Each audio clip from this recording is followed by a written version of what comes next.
from the Southeast Asian capital city of the Philippines, Manila. Hi, everybody. Welcome to Coast AM worldwide. Coast to coast to coast to coast, all around the world, covering all the time zones. It is my honor and privilege to be escorting you through this weekend. I'm Art Bell, and, well, it's going to be a very interesting weekend. It's going to begin tonight with the fact that our guest is jet-lagged, not feeling very well. So the guest we're going to have is only going to be here for 2 hours, Dr. James Canton, who has just flown back from Indonesia, actually near me, and he's jet-lagged as hell, and I understand that. You cannot make that kind of flight without really getting whacked. So that's the situation with our guests. Therefore, we will have lots of open lines tonight, first hour and last hour, pure D open lines. That means you can begin dialing right now. Let me catch you up on just a couple of things before we begin. One, the webcam shot tonight is just simply me. I just poked my face in front of the webcam a few minutes ago and took a shot and sent it. So no prep. Whatever it is.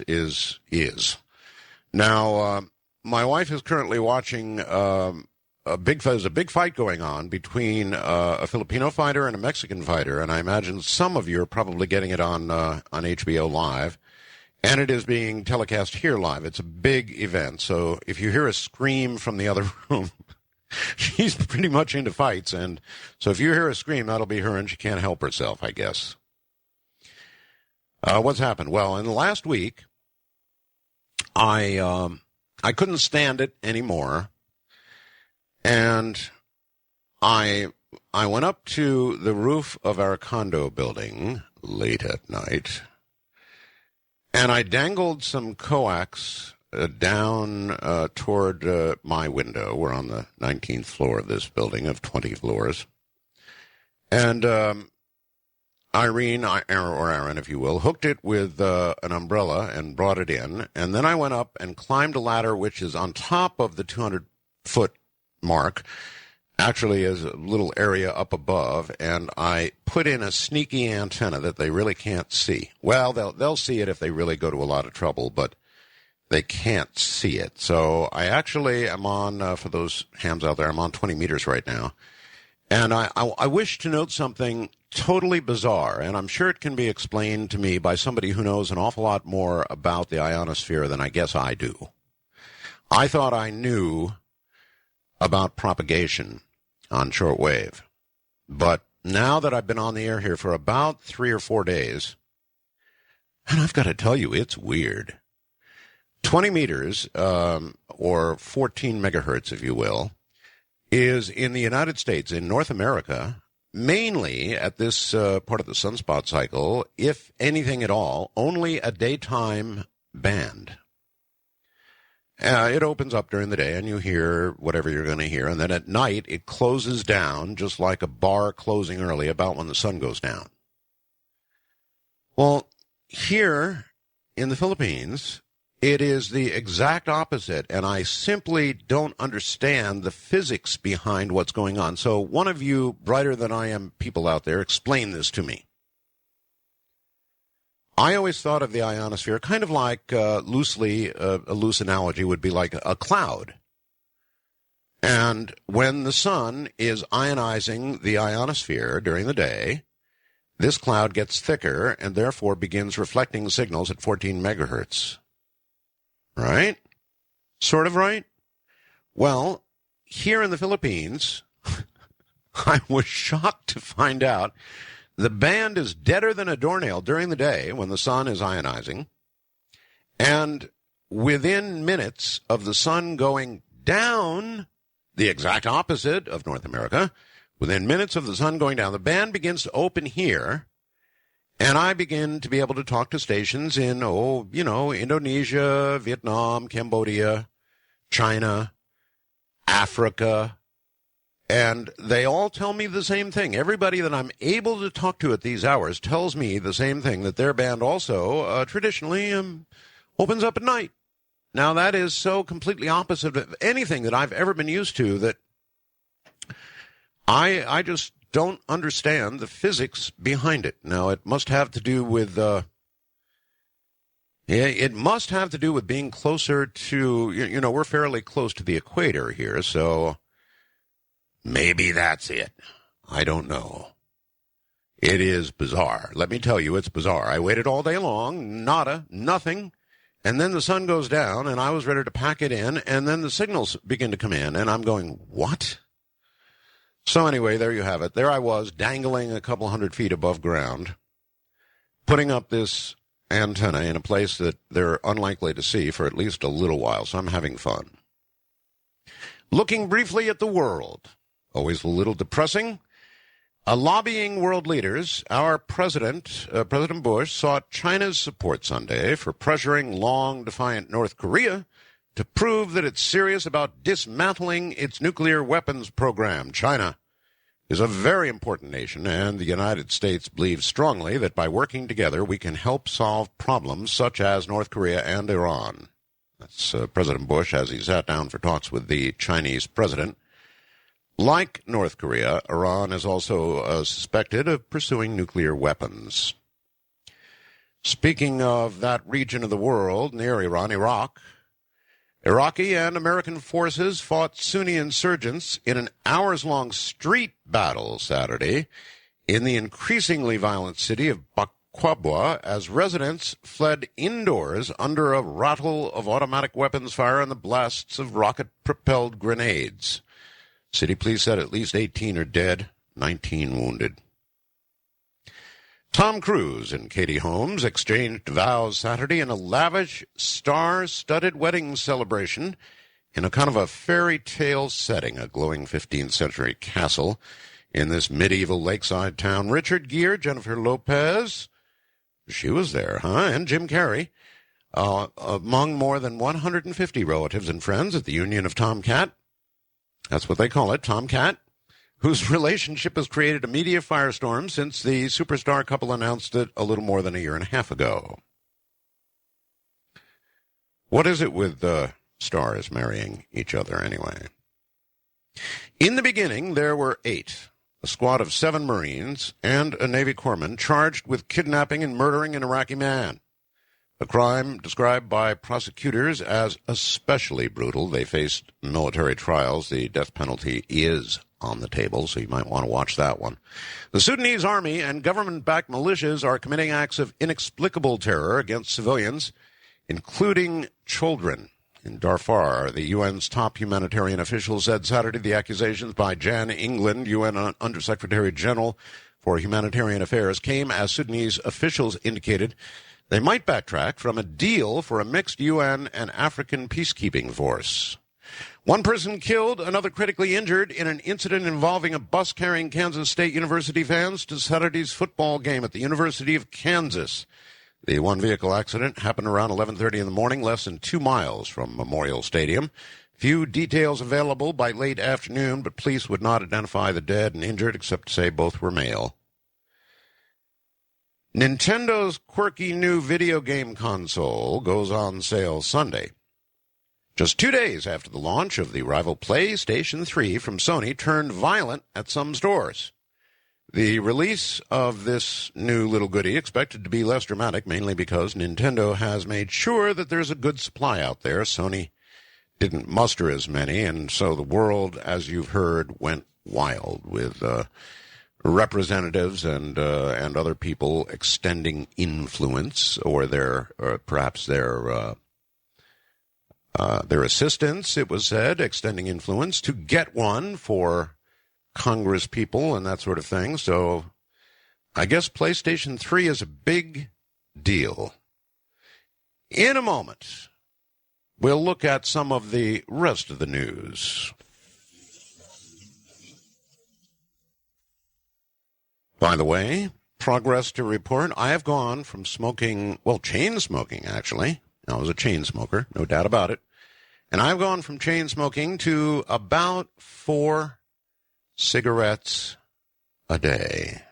4 cigarettes a day. Never in all my life did I think I could accomplish that. But that's where I am right now, and I'm on the verge of casting them away. Now, most of the rest of the time I'm chewing nicotine gum. As you know, there was a big earthquake during the week, 8.1, that rocked the northern Japanese islands, and then there was a tsunami, a small one, albeit, but it hit the northern California coast at about 2:30 in the afternoon. Water was pulled out to sea at about 30 miles an hour, tearing apart many docks in the harbor, disrupting the shoreline. Officials described it as a river-like current, not a wave. The surge, of course, returning a short time later, again wreaking havoc on the harbor. Officials say the worst-hit docks were 3 large docks that catered to sports boat. No injuries have been reported, but some boats have been damaged. Officials say about half the Crescent City harbor is destroyed. They say several smaller docks simply are gone. The water didn't reach past the beaches, and officials say besides the fishing industry, they don't think any businesses were harmed. Beaches weren't evacuated, but authorities warned beachgoers and boaters they were at risk. There are no public safety concerns as of now. At the southern end of Madagascar lie 4 enormous wedge-shaped sediment deposits called chevrons. They're composed of material from the ocean floor, each covering about twice the area of Manhattan, with sediment as deep as the Chrysler Building is high. That's one hell of a lot of sediment. On close inspection, the chevron deposits contain deep ocean microfossils that are fused with a medley of metals typically formed by cosmic impacts, and all of them point in the same direction, toward the middle of the Indian Ocean, where a newly discovered crater 18 miles in diameter lies 12,500 feet below the surface. Now, what does all this mean? I bet you know. The explanation is obvious to a lot of scientists. A large asteroid, or perhaps comet, the kind that could kill a quarter of the world's population, smashed into the ocean about 4,800 years ago, producing a tsunami. Get this, since we were talking about tsunamis, at least 600 feet high, about 13 times the size of the one that inundated Indonesia nearly 2 years ago. The wave carried the huge deposits of sediment to land. Most astronomers doubt that any large comets or asteroids have crashed into the Earth in the last 10,000 years. But the self-described band of misfits that make up the 2-year-old Holocene Impact Working Group say the astronomers simply have not known how or where to look for evidence of impacts along the world's shorelines and the deep ocean. In other words, they don't think land has been hit in that period of time, but remember, we are more ocean than we are land. Scientists in the working group say the evidence for such impacts during the last 10,000 years, known as the Hypocene epoch, is strong enough to overturn current estimates of how often the Earth suffers a violent impact. Get this, on the order of a 10-megaton explosion, instead of once in every 500,000 to 1 million years, as astronomers now calculate. Catastrophic impacts could happen every few thousand years. It is indeed the stuff of nightmares, and until now, Hollywood thrillers. A huge asteroid is on a catastrophic collision course with Earth, and mankind is poised to go as the dinosaurs went. To save the day, NASA now has plans to go where only Bruce Willis has gone before. The U.S. Space Agency drawing up plans right now to land an astronaut on an asteroid hurtling through space at more than 30,000 miles an hour. Wants to know whether humans could master techniques needed to deflect such a doomsday object when it is eventually identified. Now, the proposals are at a very early stage.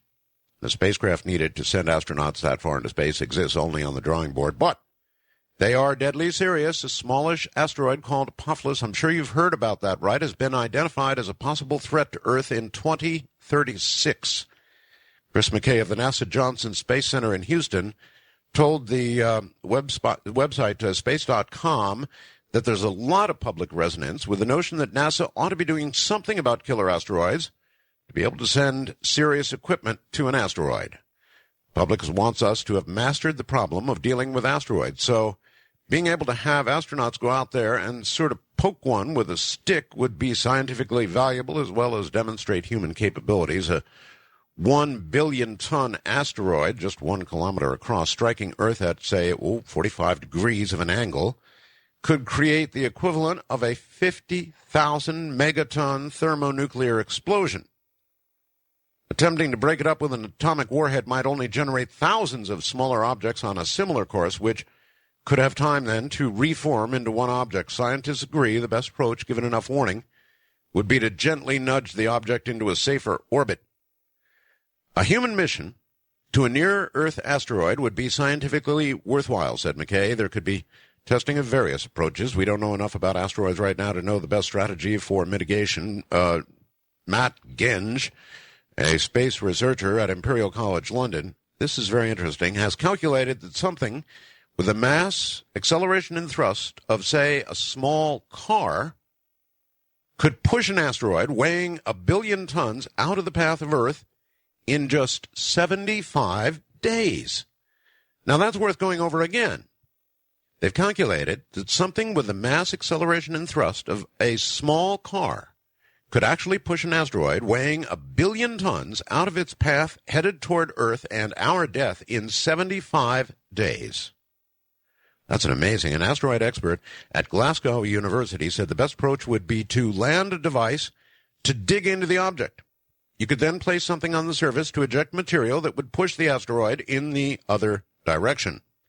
Mirrors, lights, even a paint job could change the way the asteroid absorbed light and heat just enough to shift its direction over 20 years or so. With less notice, which I'm sure we'd have, much less, mankind could be forced to take more drastic measures, like setting off a massive explosion on or near the object to change its course. In 2005, NASA's Deep Impact mission, in fact, tested a different technique when it placed an object in the path of a comet. So you see, for some unaccount, boy, I've been getting an awful lot of stories about this lately. I wonder if they have decided that Apophis or one other object that they haven't told us about yet is somehow on an Earth-likely trajectory, and we are going to have to do something like this. I'm frankly very curious. I've just been getting story after story after story, and there's got to be a reason for that. Usually when you begin getting a lot of stories like this, something is going on out there. All right, let's see if we can pick up a call before we get to the bottom of the hour. Brad in Sacramento, California, you're on the air. Hi. Hello. Hello. Hello, Brad. Nope. Not me. Okay, Brad, I guess you're not there. Daniel in Missouri, how about you? Yes. Daniel, you're on the air. Okay.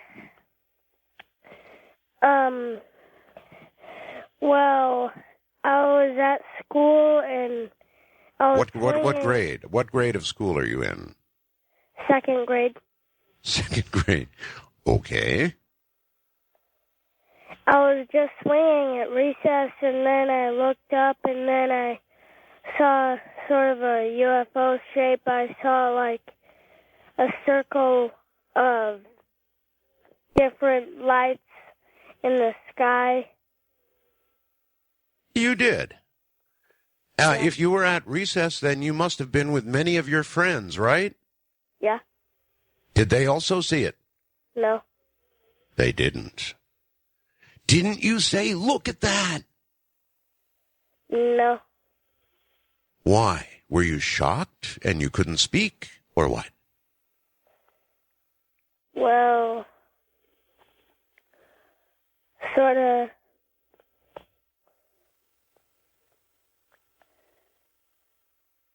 Go ahead, Daniel. Anything else? Nope. That's pretty much. That's it. All right. You should immediately have your mom or dad report this to somebody other than myself. Daniel, thank you for calling. Okay. Okay, see you later. 7 years old in the second grade. And he had a sighting that that he just didn't think, apparently, to... You know, when you're 7, though, you might not. You might not. When you're 7 years old, you might not think that something is so odd that you should report it to your friends. When you're 7 years old, You might just stand there in the recess yard, staring up at it, not alerting anybody else because you just don't know that it's that unusual. At 7, those are just pretty lights in the sky, right? But I'm sure Daniel came home and told Mom and Dad, and maybe they're the ones that recommended that he call Art Bell. I don't know. But there you go. It begins early. A sighting like that, at 7 years of age, that can propel a lifetime of investigation, and who knows, maybe Daniel's going to become a ufologist. Sightings at that age do that kind of thing. From Manila, in the Philippines, I'm Art Bell. Indeed, here I am. We should have run the phone numbers there. So those of you that know the phone numbers, feel free to dial us up. We're in open lines this hour and also tonight because my guest is flown all the way from Indonesia back to the U.S. He is totally jet lagged, and so we'll only have him for 2 hours. He's an extreme futurist, so it should be very interesting. Everybody is interested in what's a-coming.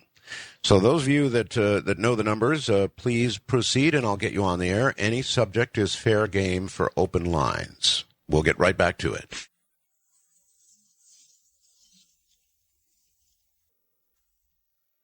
My God, what a voice. I really don't like following Ross. He's got, I've got a fair voice, I know that, but that's a killer voice. I mean, that's a voice that could be doing movie trailers, right? And so following him isn't all that wise. But nevertheless, here we go. Let's try Brian in Sacramento, California on the wildcard line. Hello, Brian.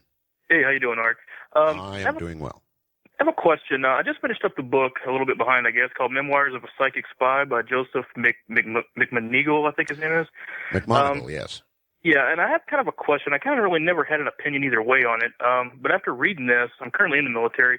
Do you think they're still recruiting that type of way? I mean, just coming into units? I do. Yeah, the answer is I do. Now, every single one of the remote viewers says that there is no current program.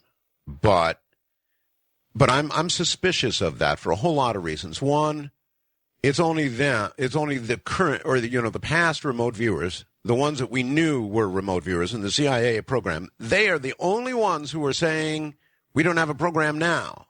Everybody else suspects, including me, that we do. If what they say doesn't make sense. They say on the one hand, it worked. We could find gas canisters and all that kind of terrible stuff on the other side of the world. Boy, if it worked, then we would still be using it, wouldn't we? That's my point. That's what I was kind of confused on. Well, your confusion is understandable. So I think we still have a program underway, and it's very black. And so the answer is yeah, I think we do. All right. Thanks, Art. You're very welcome. You've got to admit it's suspicious. All those who were in the secret CIA program, they all say, oh, no. It was too embarrassing for the government. They stopped the program. Well, they stopped the program they were in and sent them forth to inform the world about remote viewing. But since then, God knows how far they could have gone.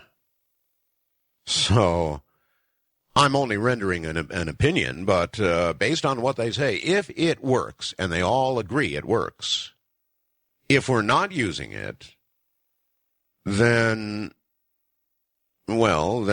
some other country somewhere, like China or Russia, or one other country that would be our enemy, and there are many who don't like us, there would be a giant remote viewing gap, and we would be behind. Or they're right about there not being a program because it doesn't work. It seems to me you cannot have it both ways. Chris in Staten Island, New York. Hello. How you doing, Art? I'm doing well. I like your program. Thank you. You're welcome. Basically, I wanted to ask you about your recording, like the hell recording. Yes. Actually, I tried a little investigation of my own, yes. And I called up like the Archdiocese of New York, Uh-huh. and they said it's not true. Well, that's a matter of opinion because of all kinds of things. First of all, it was a real news story. In fact, I think it was a Reuters news story. And every time we've talked about this, I've had them dig it out. Right. Ran on Reuters. Right. And so the story was real. Unless, and I can't imagine a major U.S. news service making a story up. So there you are. Well, but believe it or not, they've been investigating that SG-3 for years, and they sent an exorcist up there. Up where? Up to the Russian borehole that you were talking about a couple of. They sent an exorcist up there. Yes, they did. Huh. Okay. And they said they have proof, and they also go along with the person in the story who said Excuse it was. me, but what were they going to attempt to do? Exorcise hell? Well, that's what they said they did.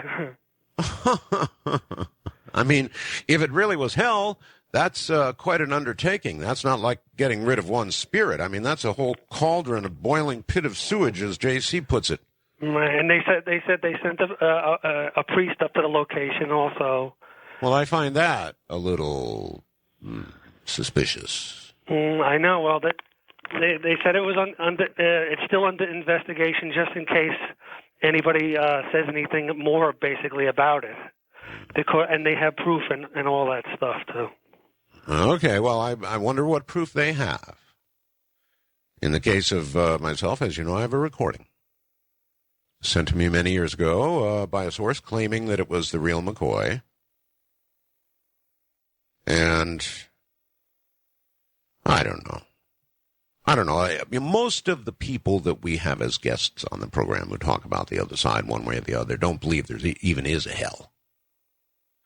That the only hell there is sort of a self-imposed thing as you do a life review and you are meant to feel the pain of those that you have inflicted pain on during your life.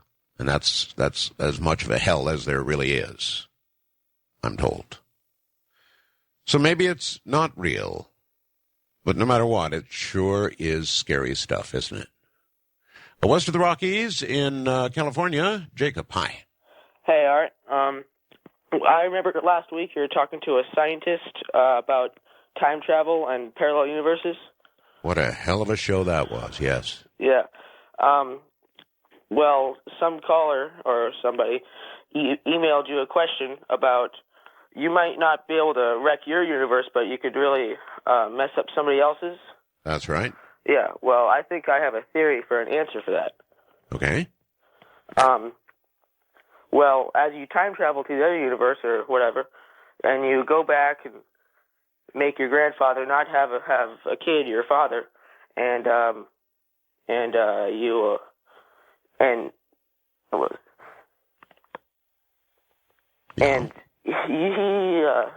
you stop him from doing that, and then. In other words, you fix it so your dad never existed, right? Yeah. Okay. Now, in the universe that you're in at that moment, you and your father never existed. So, but in your universe, nothing happened because you're in the other guy's universe. So in your universe, well, that's exactly what the guest said. Yeah. So you're repeating what the guest said. That's exactly what he said. That you would not really disturb anything in your own universe, that you would only affect that other universe. Leaving true the proposition that you could definitely screw up somebody else's universe.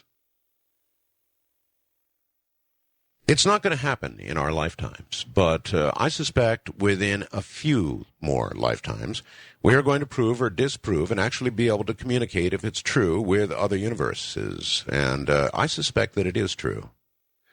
I really do suspect it is true. And I think it's also very, very possible that a lot of what we regard as extraterrestrial in origin is actually extra-dimensional in origin. And that's not to say there are not ETs, because there probably are. Anybody who go out and look at the night sky, all those things you see up there are suns. We call them stars because they dot the night sky. But in reality, they're suns. And we have now come to find out around most of those suns, there are planets. And if that's true, and there's not life out there, given all those billions and billions of stars and planets, trillions of planets, I suppose, trillions of suns, I suppose. I mean, the numbers are ridiculous to even talk about and not imagine that there's life out there. So there is. But whether or not it could reach us is an entirely a different question. Now, could something from another universe reach us? I suspect so. And do we have to thank for an awful lot of what we regard as a paranormal, the fact that we are in a multi-universe situation? I think so. Things that seem to pop in and out of reality, things that are seen by police officers and other people who are good observers, wouldn't screw around with us, and they've seen these things, and so many millions of people have seen craft and different things that appear and disappear, and how else would you explain that other than the strong possibility that there are multiple universes, and we get little peeks every now and then across them. Let's go to Canada, I guess, on, let's see, this would be wildcard line 1, 2, 3, 4. You're on the air, Linda. Hi, Art. I'm from another dimension. I thought I'd peek in for a bit. I wanted to know, have you heard that the Russians have stated that any foreign psychic spy or remote viewer that comes into their, say, realm to look in on them, that they have a way that they could actually send them a virus that could lead to insanity and even death? Having interviewed almost all of the remote viewers, I could get comfortable with that notion, at least the first part of it, yes. Mm-hmm. Are they ahead of us in that way, or in that? I don't know. Not. You know, it goes back to a caller we had a little while ago, Linda. Yeah. If it works, if remote viewing works, and we're not still doing it, then there's something drastically wrong with our national security setup, isn't there? I agree. If it works and we're not doing it, what the hell? I agree. So, yeah, I mean, why not? Sure, I think so. That was a little bit of a jab, and I should really take that back. They're not crazy. But if remote viewing is real, then I suppose somebody on the recipient end who had made a lot of progress in remote viewing could essentially plant a virus that could cause insanity. Why not? You're going brain to brain or consciousness to consciousness, right? And so very much like a computer, what is human insanity? It may be nothing more or less than a sophisticated computer virus. What a very interesting thought that is. Let's go to Kathy in Sacramento, California. Okay, we'll go to Kathy in a moment. Let's go ahead and take our break right now. Let's do what I said I was going to do before the break that was sort of. Kathy, you're on the air from Sacramento. Hello, Kathy. Wouldn't it be interesting to find out that what we find to be extraterrestrials are calling us paranormal in the future? But the reason I was calling is I, too, have had many questions as to remote viewing and if we are using it in an unconventional way of finding our enemy in the war. And I had an opportunity. I have a wonderful job. I shine shoes, and I get 15 minutes of everyone's world. And with my background in news, I get so many neat people. Well, I got a fighter pilot that came in, and I asked him, and he said they're using remote viewers. Well, so you also believe it. Now look at this, call after call after call, and I completely agree. Absolutely. I mean, but we're the only ones. Talk to any one of the remote viewers, and they say, "Oh no, there's no program going on now." So, yeah, I believe him. I do, and people really open up to me. It's very interesting, but I believe him, and he made a couple references. He didn't give me anything in detail, but he'll be coming back, so I'll be able to get more information. I don't try to over. Well, look, if this is somebody really in the know, hon, you get a hold of me, Art Bell at mindspring.com, and let me interview him. I really would like to interview somebody who knows what they're talking about on the subject. Can you do that for me? Will do. Thanks for taking my call, Art. All right. Thanks for making it, Kathy. I absolutely agree with that. And I've been curious and suspicious. I'm sure those of you who have heard the interviews I've done with the remote viewers, and over the years I've done many, many, many with just about every single known remote viewer out there, including Ingo Swann and, the big ones in the field, and they all deny there's anything going on now. And I think that's suspicious.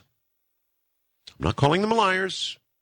It may well be that somebody in one of the lettered agencies told them, look, we're going to allow you to admit so much publicly, and that's that.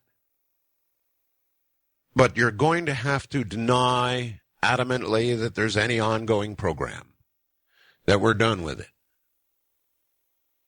I mean, look, just use simple human logic. On the one hand, every single one of them certifies that it works.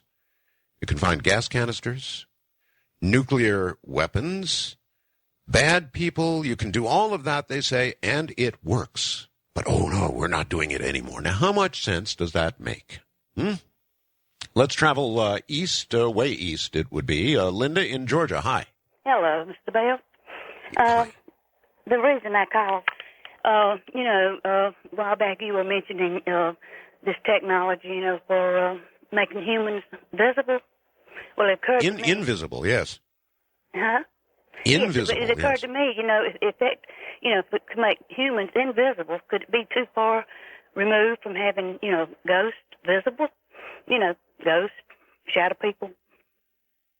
Yeah, that's just food. Yeah, that's worth thinking about. I mean, if you could make humans invisible, then perhaps you would be in the realm of those that are now invisible to us. Yes, who knows? Yeah, that's food for thought for you, because I know that you could more for me, physics or whatever. Linda, if you were invisible, Linda, what would you do? If I were invisible? Yep. I haven't the foggiest. Oh, come on. I don't know. It's something I haven't really thought about a lot. All right, you give it some thought. I'm sure I could come up with something good. I'm sure you could. All right, next time you call, you let me know what you would do. We did a whole night on that once, if you were invisible. From Manila in the Philippines, I'm Art Bell. You are indeed. And we're about to take a trip into the future. Very interesting guest, Dr. James Canton, Ph.D., is a renowned global futurist, social scientist, author, and sought-after business advisor. For the past 25 years, he has been insightfully forecasting the impact of future trends and innovations on business, customers, and society. He is the chairman and CEO of the Institute for Global Futures, which is an internationally recognized San Francisco think tank, which he founded in 1990 to help clients better anticipate the future. Dr. Canton advises Fortune 1000 corporations and governments worldwide. Dr. Canton advises the National Science Foundation. He is a senior fellow at the Center for Research in Technology and Innovation at Northwestern University's Kellogg School of Management. He also served as an advisor to the White House Office of Science and Technology, Motorola, and MIT's Media Lab, Europe. His newest book is entitled The Extreme Future. In a moment, Dr. Canton. All right, just before getting to Dr. Canton, Chuck, I shouldn't give his call letters. In Sedona, Arizona, a friend of mine actually perhaps cleared this up for me regarding 20 meters and wide opens at night. He says, Art, in equatorial regions, that would be here, a significant amount of ionization remains after dark, and daytime ionization makes for a really absorptive D-layer. What you're seeing is rather normal for this time of year in that part of the sunspot cycle where you are, meaning here near the equator. And speaking of the equator, just back from also near the equator is Dr. James Canton. Doctor, welcome to the program. Thank you. I understand you are severely jet-lagged, having just flown back from Indonesia. Is that correct? Singapore and China, but Singapore and China. I'm Okay. good to go. I'm good to go. Well, as you know, I'm in Manila in the Philippines, so I know how long a plane trip it is. You sound pretty good for having made that trip. Well, I live on Krakatoa time, so. All right, you are an extreme futurist. Now, how does an extreme futurist differ from your normal, everyday, run-of-the-mill futurist? Well, the book is called The Extreme Future. I would say that I am a futurist that covers all ranges of forecasts. This particular book is, of course, about the extreme future, which does have within it a variety of extreme forecasts covering a number of subjects I assume we'll be talking about. All right, well, let's get to it. There sure is plenty to talk about, and let's begin with oil. Oil is, I guess, the reason we have wars, some wars now, and we'll have many, many more wars with regard to it in the future. There's a group of people out there, Doctor, who think that it's kind of like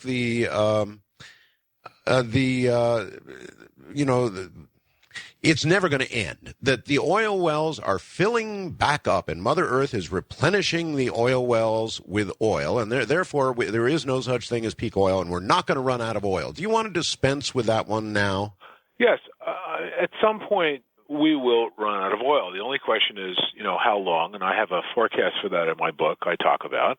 I think, again, the best way to talk about this is to give you not just what we think is a forecast, but, of course, the folks that control, a lot of that oil, which is the Saudis. In a private meeting, we went ahead and reviewed with the Saudis and other parties on 2 occasions, both in the U.S. government and around the world. And the general consensus that I take away from is that 25 to 30 years is the horizon for what we still think is the abundance of oil, but I believe that it will eventually, if it doesn't go away, it will become very expensive. The really interesting phenomena is that the necessity of the next generation of breakthroughs is going to be born over the next, again, 3 to 5 years. You're going to see breakthroughs, and these breakthroughs may become more efficient, more effective than oil as a fuel source. And that's what's going to drive all of this, not just the abundance issue. If you get outside of that, there's other things to talk about. Okay, well, all right, let's talk about breakthroughs. Do you have any clues for us where these breakthroughs are likely to come? Absolutely. There's 3 areas that are very important. One is you're going to see a breakthrough in hydrogen right away. Now, everybody's been waiting for this. This is kind of like the conversation around the human genome. If you're in life sciences or you're a scientist been tracking any of this, or just a general consumer, right up to the mapping of the human genome, which is a fairly new phenomena, the best case scenarios were, it was going to happen somewhere north of 2010, 2015, maybe 2020. That's right. And of course, once you got the private sector involved, then you all of a sudden accelerated this time frame, and of course, lo and behold, within 3 years, the genome was mapped. The same thing is going to happen here with energy. So solar voltaics, nano energy, and hydrogen are 3 technology areas we can talk about that there's going to be breakthroughs in. People are working on them. You're going to see a big, I think, breakthrough in each of these, starting with solar voltaics very shortly. I've just come back, as you mentioned, from China and a meeting in Hong Kong. I was happy to hear about a new solar technology that's being developed, produced in China, U.S. innovation, and will be available to be able to grow that business very quickly, just one of dozens of innovations. And, of course, other kind of, on the edge, extreme innovations yet to be fully worked out are things such as, nanotechnology and its relationship, nano-solar or nano-energy for the next generation, the ability to manipulate matter at the atomic level to make, if you will, new kinds of energy sources. Sounds science fiction, but I think it's not. Do you have any specifics on this solar voltaic breakthrough in China? What is the change? Well, the change is inexpensive solar panels, very super efficient technology to be able to convert to electricity, and a lot more, again, leveraging off of low-cost manufacturing in China and Yankee innovation together with, again, just being us all the beneficiaries of Moore's Law. As Moore's Law, progresses, we're going to be beneficiaries in things that are smaller, smarter, more powerful for a fraction of the cost. That's inevitably, as we live longer, we're going to be able to benefit from many of these breakthroughs. So solar voltaics are going to be able to give us higher yield efficiencies, meaning more power from the sun, if you will. Well, that's certainly going to be important. I've heard that, talking about hydrogen for a moment, that there are some holes in the whole hydrogen idea. In other words, it takes energy to create and then store the hydrogen as we currently understand it. So it's not exactly the great winner, according to some people, that it's been ballyhooed to be. Well, that's true. And, Art, I drove in a Honda hydrogen car, and it was a very strange experience because we were on the highway, and there was no noise. There was no engine. And the only exhaust was water. Now, that car is $1.2 million today. But again, and when I was last in China and I met with the president of GM China, I asked him about this question about, are they working on hydrogen? Where will it come from? He couldn't tell me exactly, but I think it's somewhat of a secret that they're working on things in China. If it happens first, it'll probably happen there. I think you're going to see again within the next not even half a decade here, you're going to see breakthroughs in hydrogen fuel cells. And you're right. Up to this point, we've needed a lot of carbon, a lot of petrol energy to be able to make hydrogen. There are going to be, again, the secret is the convergence of these technologies together, nanobio and solar, for instance, nanobio and hydrogen. It's the secret to solving most of the problems which I talk about in my book, The Extreme Future, is based on us being able to take a more systems approach to solving these problems with convergent technologies, and particularly in the area of energy. And I'll relate one particular story in a meeting with government officials.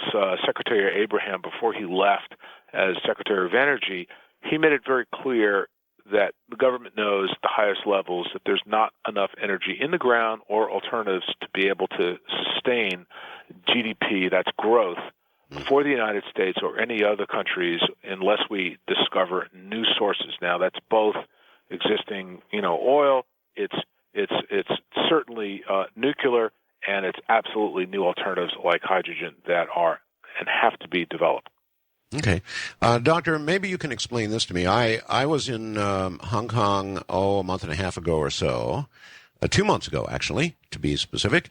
And if you go up into the new territories north of Hong Kong, the amount of industry up there just scares the hell out of you. Their economy is going crazy. Now, we come up with technological ideas, and they immediately go to China where they're produced and then exported. Now, a lot of people wonder how that bodes for the U.S. economy. We have the ideas, but they're produced and then marketed and distributed from China. Now, how does the U.S. economy survive that in the long term? Great question. First of all, it's the intimate linkage globally of economies that's already occurred. So let's just talk about the China. You've asked about the China-U.S. linkage. There's a fundamental linkage that's already occurred, a kind of what I call, global economic intimacy between the United States and China. China holds one of the key reasons why their economy is stable and growing is because they're holding over $1 trillion worth of U.S. treasuries and currencies. So they've used that as a hedge against a currency that is not convertible, number one. Number two, if you were to take away Walmart's purchasing alone, all right, this is the largest retail establishment in the world, if you were to take away their purchasing alone, meaning buying their 90% of their products from China, you'd probably see the Chinese economy crash. Just that alone, number one.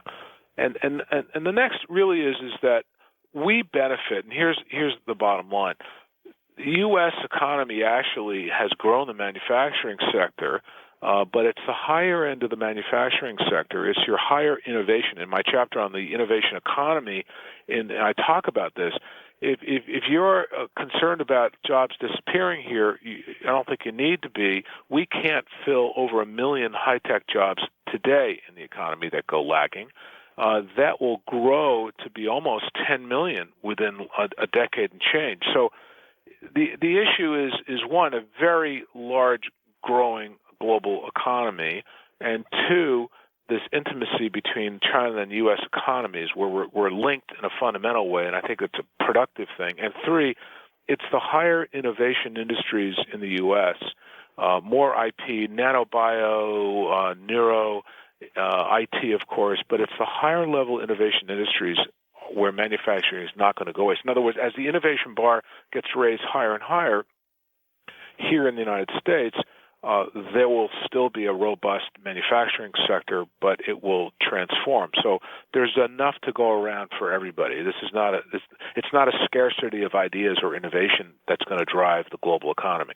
Well, is Japan a good bellwether for it? In other words, Japan went through what China's going through now and ended up holding a lot of U.S. dollars, buying a lot of U.S. property.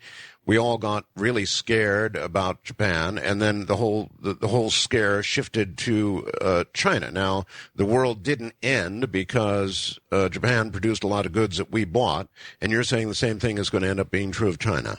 Absolutely, even more so. Now, Japan has a number of problems that they never resolved. And, for instance, as we look at things, the Institute for Global Futures, there sometimes what you don't invest in or what you don't cure ends up becoming, let me give you an example. For instance, Japan is making the largest investments in robots and androids, okay? Now, that's going to benefit the whole world, but particularly it's going to benefit Japan, where they're really anti-immigration. They're a very, monocultural society, and it's a society that's not growing. People are not, it's depopulating, okay? But for all intents and purposes, there are some similarities.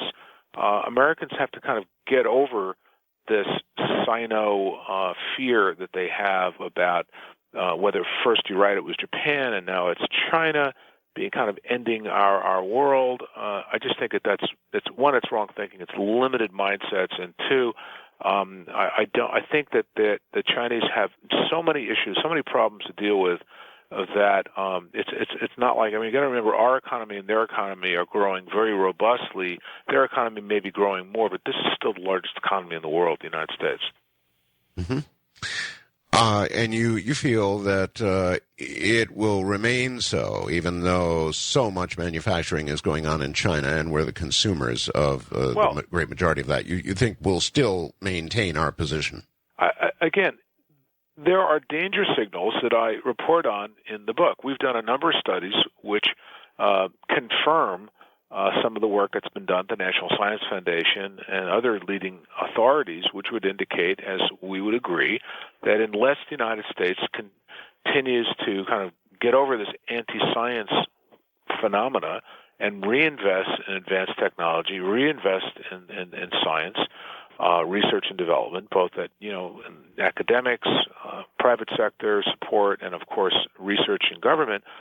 Unless we reinvest at a higher level than we have been, then we could be at risk. Because again, if you put these two things together, it's raising the innovation bar. Well, if you're going to do that, you've got to invest in technologies and pure science now to get the products. All of the major breakthroughs that have driven the world for the past 20 years have come out of investments led by the United States, if you will. Computing, the internet, certainly nanotechnology, materials. I was the first private sector advisor to the National Nanotechnology Initiative when it was called the Interagency Working Group on Nano.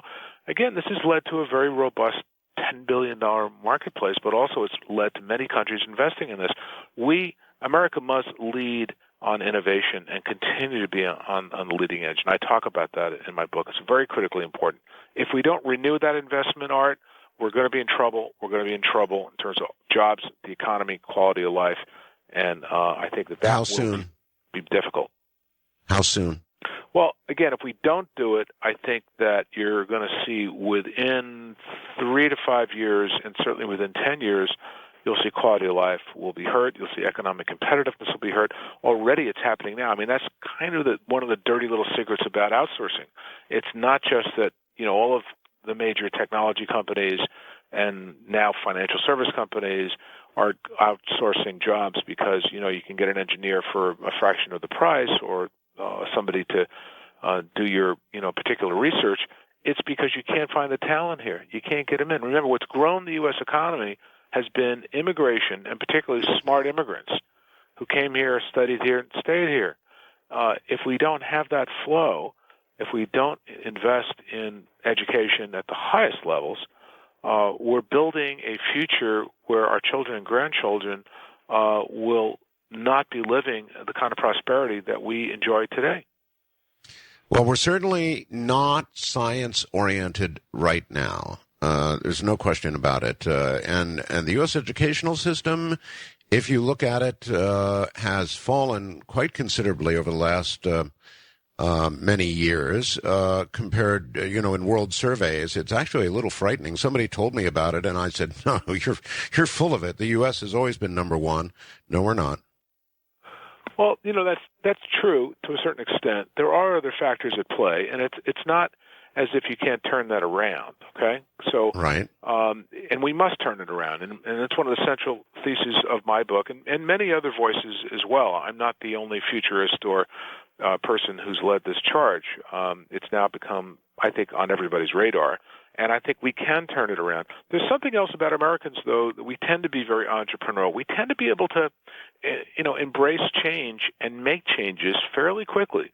And I think, don't forget that our productivity is higher than any place else in the world. We may not be having as long vacations and not have the quality of life of the Europeans, if you will, but there is something to be said about our ability to make money, be entrepreneurs, start new businesses, and exploit innovation, if you will.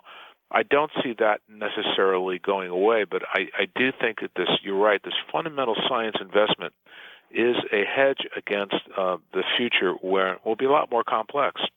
Challenges. Oh, you're exactly right. We're at the bottom of the hour, Doctor. Hold it right there. And he's right. If you go to Europe, for example, they take 5 and 6 week vacations. I spent some time in France, and it certainly is a beautiful country, and Paris is a beautiful city. But well, I'll tell you, you look around France and you wonder how anything ever gets done because nobody's working. From Manila in the Philippines, I'm Art Bell. It is, and Dr. James Canton, a futurist who's written a book called The Top 10 Trends of the Extreme Future. Now, we've only made it through one. We've talked about fuel, energy, oil, and alternatives there, too, a little bit. But if we're going to make it through all 10, we're going to have to hurry. So in a moment, once again, Dr. Canton.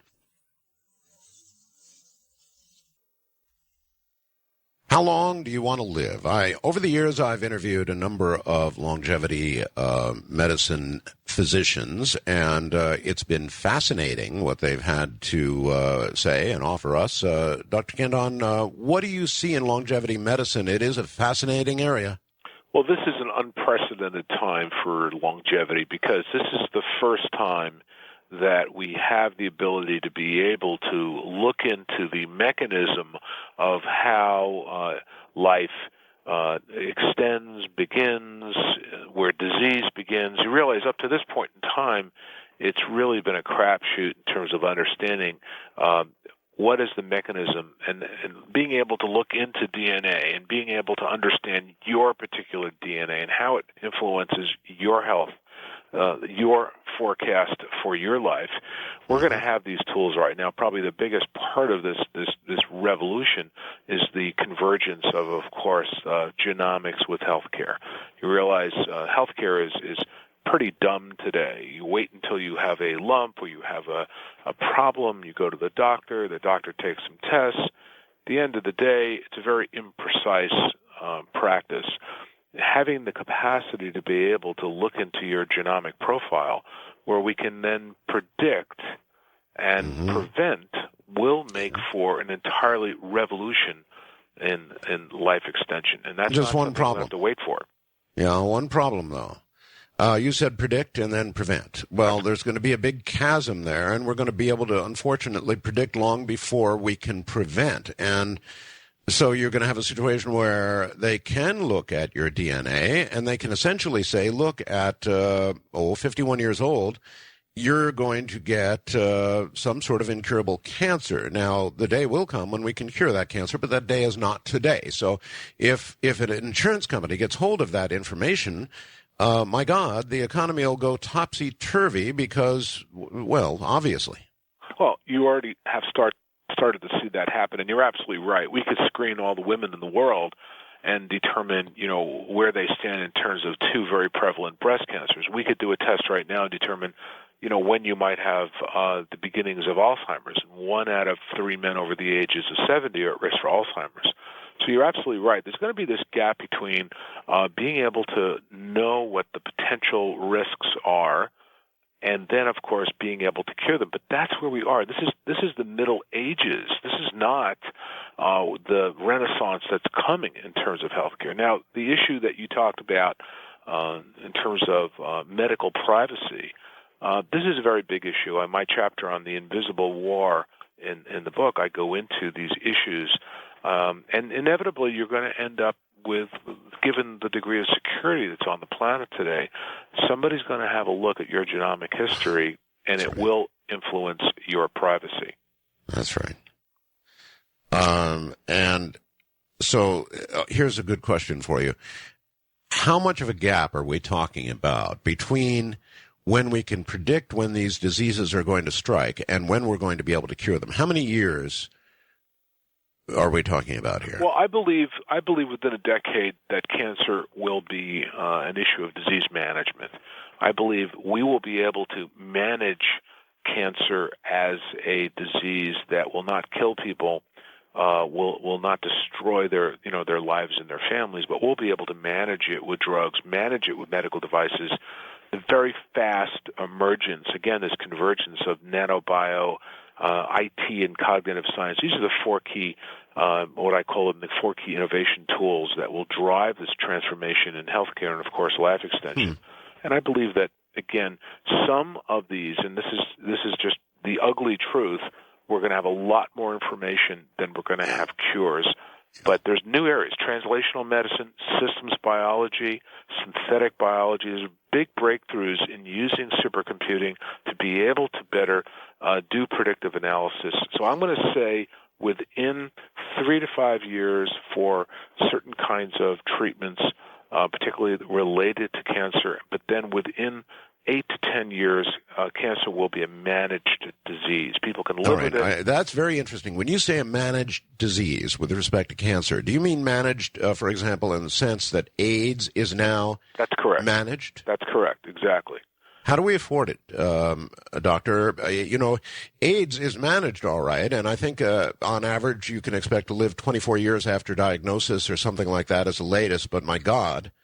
At $100 and some odd $1,000 in cost per year per patient.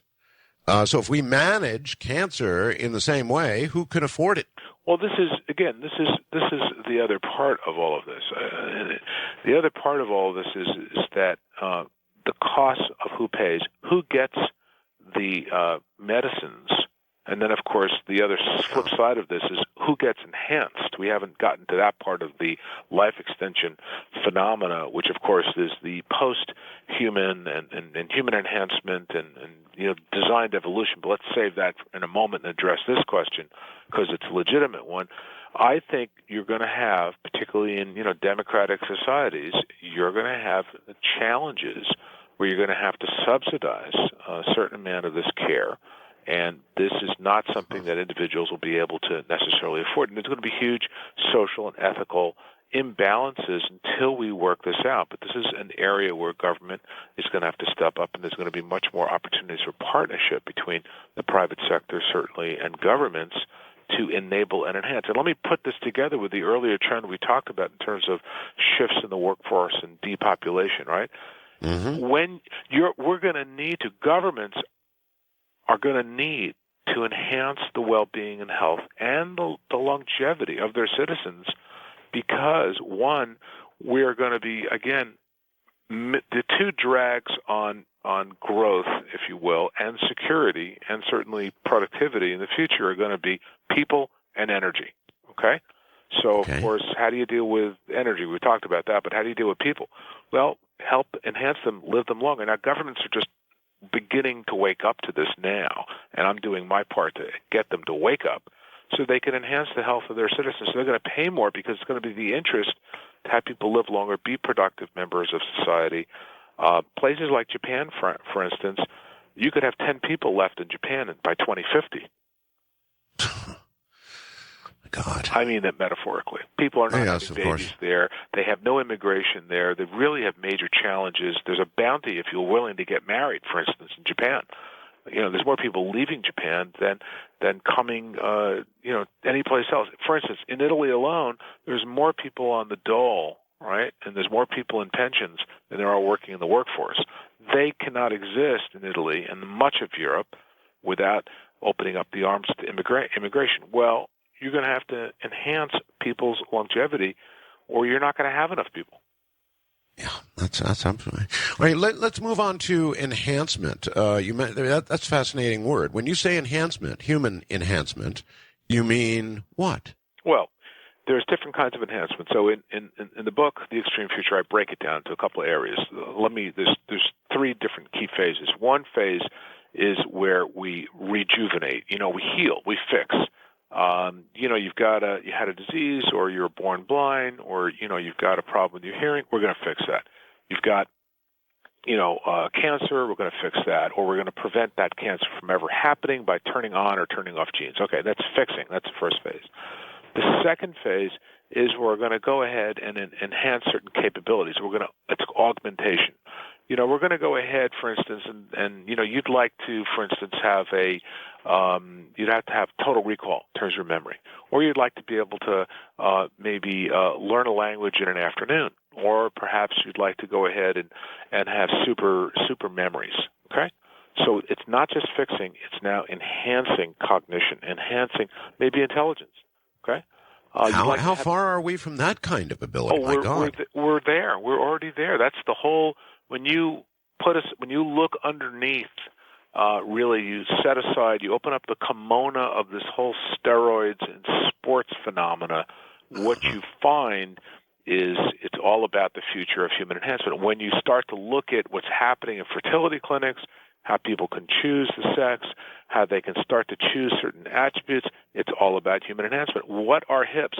I mean, we've got the first cybernetically enhanced vice president in the history of the world. He would not be alive if it wasn't for this bit of technology. He's got more computing in his chest than existed in the entire world before 1970. I mean, people don't realize that the hips that are going in, this is a $50 billion business. Future of medical devices is all about enhancement, giving people greater mobility, giving people more memories. So we're already down that path.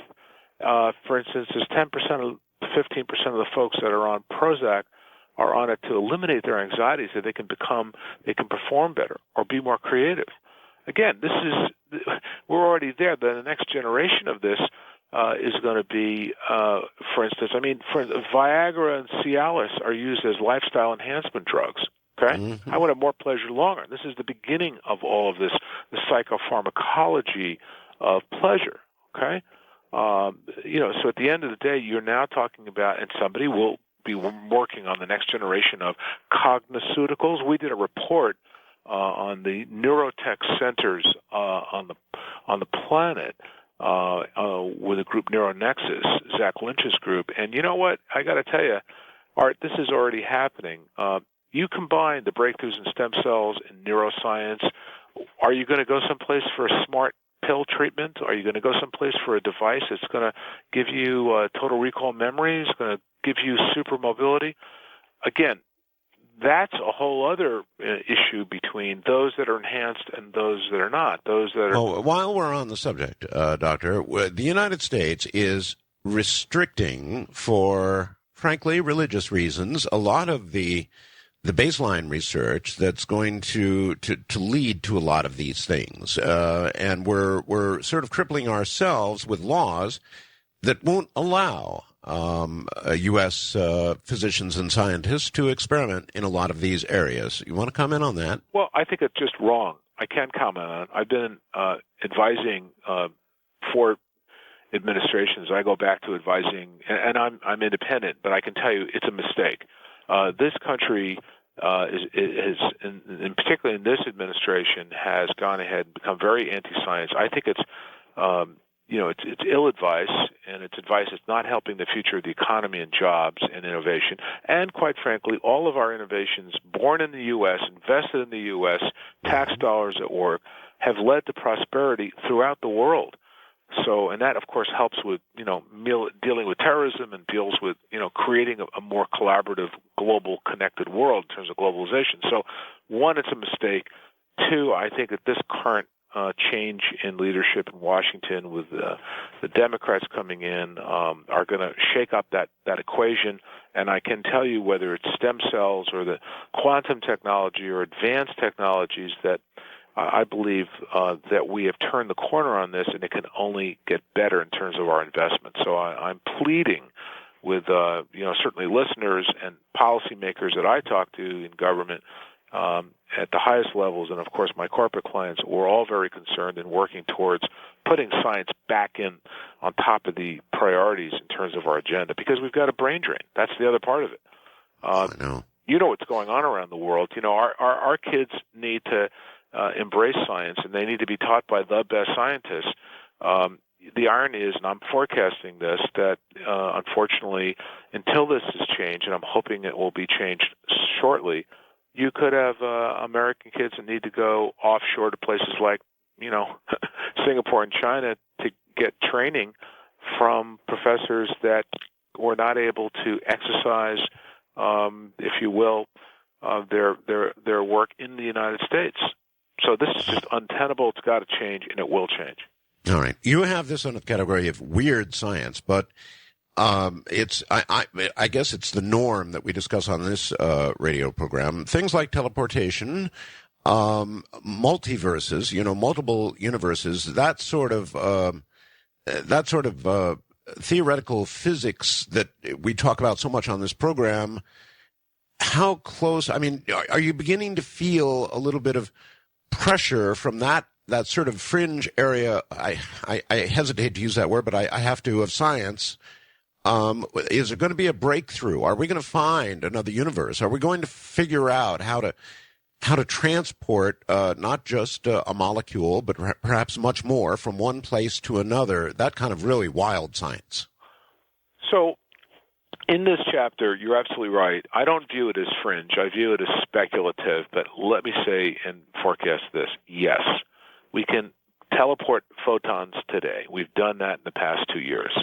The ability to be able to then teleport other kinds of inorganic objects within 8 to 10 years, as far as I'm concerned, is possible. Again, when you think about teleportation, think about it as a basic nanotechnology, the mechanics of nanotechnology, where you're assembling and reassembling matter at the atomic level. As we begin to get better at those tool sets, we'll do that. Now, let's talk about the big picture, and this is, again, speculative science, but it's science. We don't understand the quantum information toolbox that leads to the construction of our universe and every other universe, or the metaverse. We don't understand that yet. And there is a raging battle going on in physics right now. The Einsteinians and, of course, the quantum physicists can't both be right about the universe because they're incompatible theories, and superstrings is obviously under attack. And your viewers are familiar with that. But let me pose another challenge, and that is, as we begin to understand the information, the quantum information toolkit, as we begin to understand the laws and the tools, as we're beginning, for instance, to understand with STM equipment to look into the understanding of how molecules and atoms work with nanotechnology, as we begin to unlock this toolkit, we could then start to validate some of these theories, such as superstrings. I believe that this is still a very immature theory, but let me just say there is a possibility that your show, for instance, talks to, and there have been other shows as well, that have talked to the notion of there being other kinds of extra-normal intelligences from a variety of other places. They may not be aliens, by the way. They may be echoes or voices from the time-space continuum that actually are reaching out across these multiple universes. So will we find another universe in our lifetime? The probability is yes. Will there be life there? We don't know. Will there be other kinds of intelligence in the universe, given a universe, by the way, that we know that 90% of the universe is, exotic matter, and we don't understand the basic fundamentals, the mystery of life? I think there is a great possibility we will. Perhaps when we develop a quantum computer. Now, you mentioned Moore's Law earlier. Is Moore's Law holding up? In other words, are we continuing to double, what is it, every 18 months or something? Is that still holding, or is it beginning to fall apart, and will it be replaced by quantum computing at some point? Well, think about Moore's Law as a metric. Let's just say every year, every technology, every fundamental technology doubles in power, okay? Just every single one. The Internet, computing, DNA sequence, just every single computer and in every single area, nanobio, IT networks is doubling in power. At the same time, the cost of that power in general is decreasing by half. Very interesting, right? So there's a cost driver here. That's right. Are we talking about potentially another paradigm for computing, such as quantum computing? Yes, we are, and there's actually two companies right now that are working on very hard encryption, and they're actually selling products in the quantum encryption area. So, but I think that quantum computers, what's interesting about them is that they again are just the beginnings. They're just a reflection of potential of another whole tool set. That's the application of this quantum information tool set. Yes, I don't believe they represent necessarily an entirely new Moore's Law, if you will, but they're going to provide another tool set for us to be able to perhaps create energy or more secure networks, or maybe to be able to solve some of the vexing problems we have on the planet today. And again, I think it's a very exciting development. Oh, it is. It is indeed. All right. Dr. James Canton, stay right where you are. We'll be right back. He's a futurist, and we certainly are looking into the future, and the future is certainly approaching quickly, perhaps doubling its speed coming at us every year or so. I'm Art Bell. Well, Moore says Moore's Law is dead. Gordon Moore says Moore's Law is dead. The extrapolation of a trend that was becoming clear even as long ago as 1965 and has been the pulse of the IT industry ever since will eventually end, said Moore, who is now retired from Intel 40 years after the publication of his law, which states that transistor density on integrated circuits doubles about every 2 years. Moore said this morning, meaning a few days ago now, it just can't continue forever. The nature of exponentials is that you push them out and eventually disaster happens. In terms of size of transistors, you can see that we're approaching the size of atoms, which is, he says, a fundamental barrier. So according to the man who made the law, it is no more. Moore says Moore's Law is dead. We'll get back to Dr. Canton in a moment.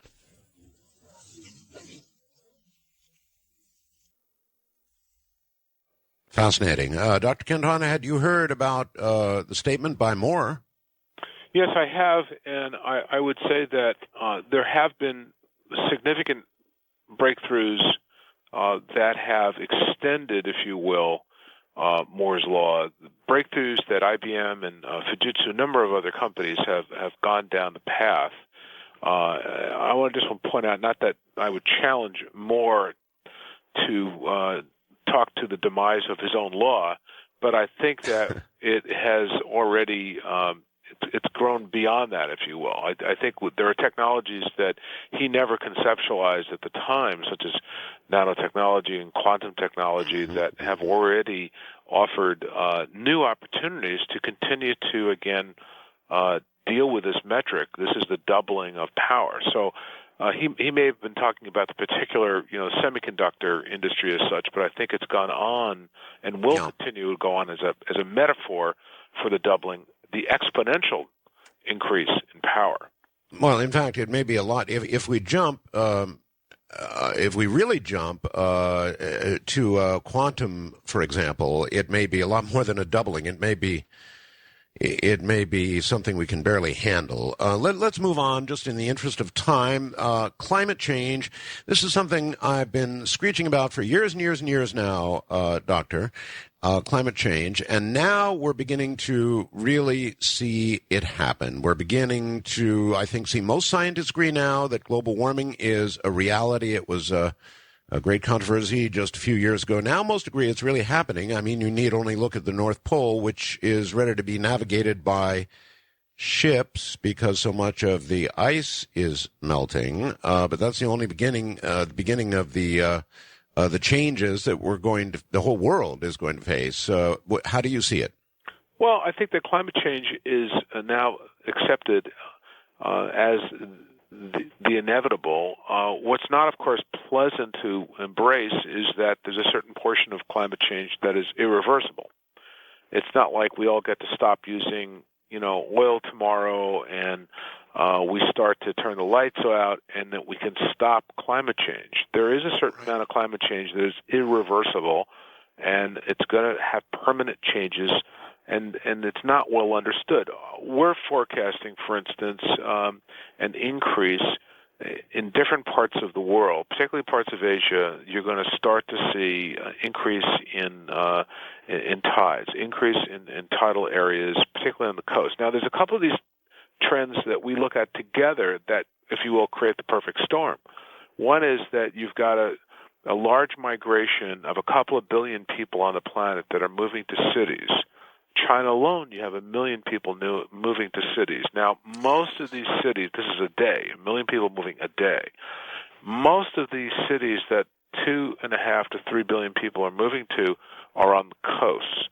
Many of these coasts are in areas that could suffer not, the kind of prolonged climate change, but could suffer from drastic storms, tsunamis, such as we encountered here with Katrina and the Cat 5. You're going to see more extreme weather that's going to hit coastal areas where there are large urban concentrations, and you could see that happening sporadically. And the truth of the matter is that we're messing with a system that, for all intents and purposes, we don't have good data to be able to do good forecasting. Oh, no, that's true.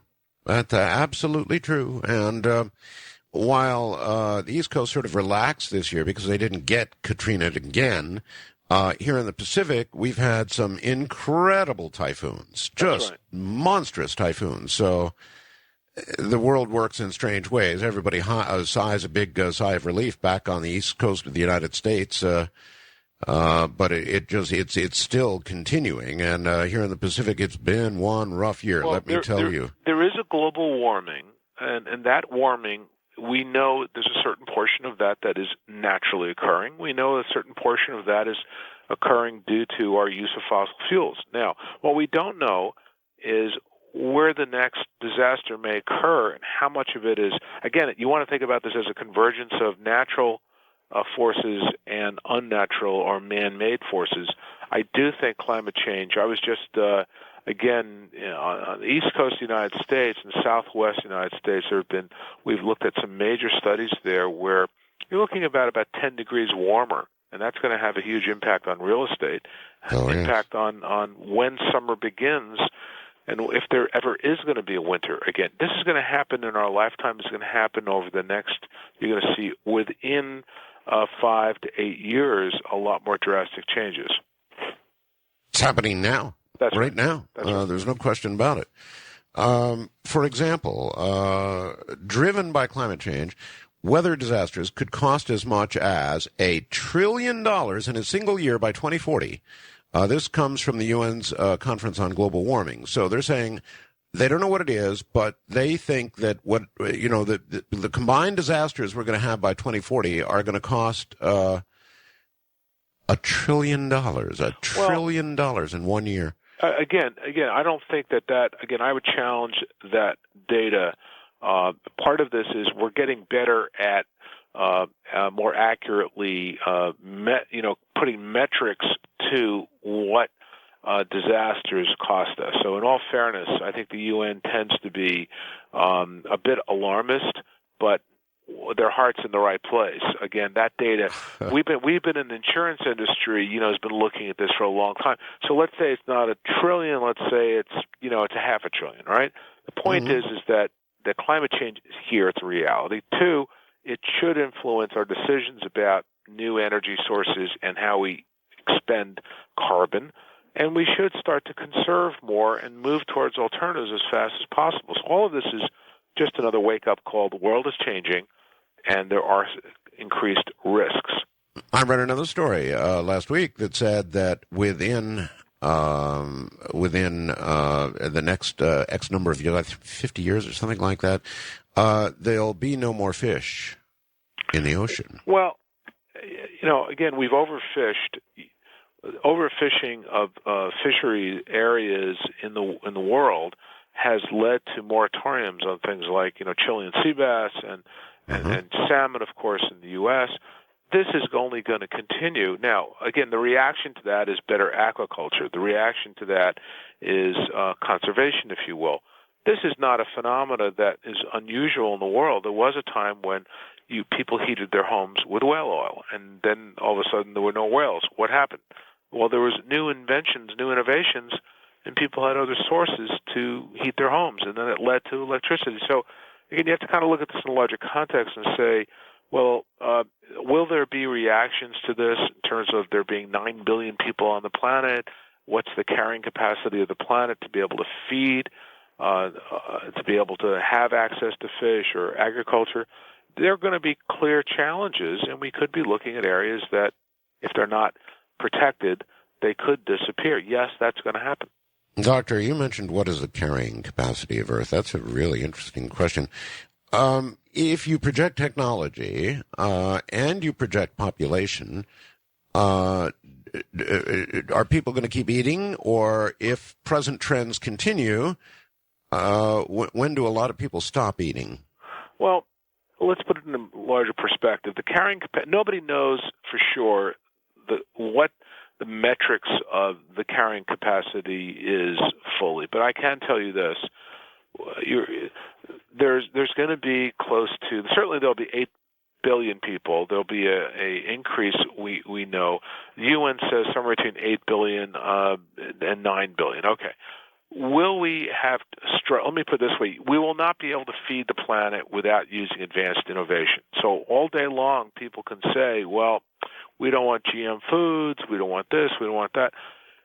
There is no agriculture on the planet today, even inorganic small farms, that don't use some kind of innovation. So, give it up, number one. Number two, we don't have the Ukraine, which is a very vital, fertile area to feed Europe and Russia. We don't have in the Andes the productive food-producing areas where we used to. Now, I'm talking about over the span of a couple hundred years, right? Maybe 1,000 years. So we're going to have to use innovation to be able to feed people on the planet, number one. Number two, it's just, if you look at what's happened to agriculture worldwide, it's still feeding people, but again, you have to look at carrying capacity based on supply and demand.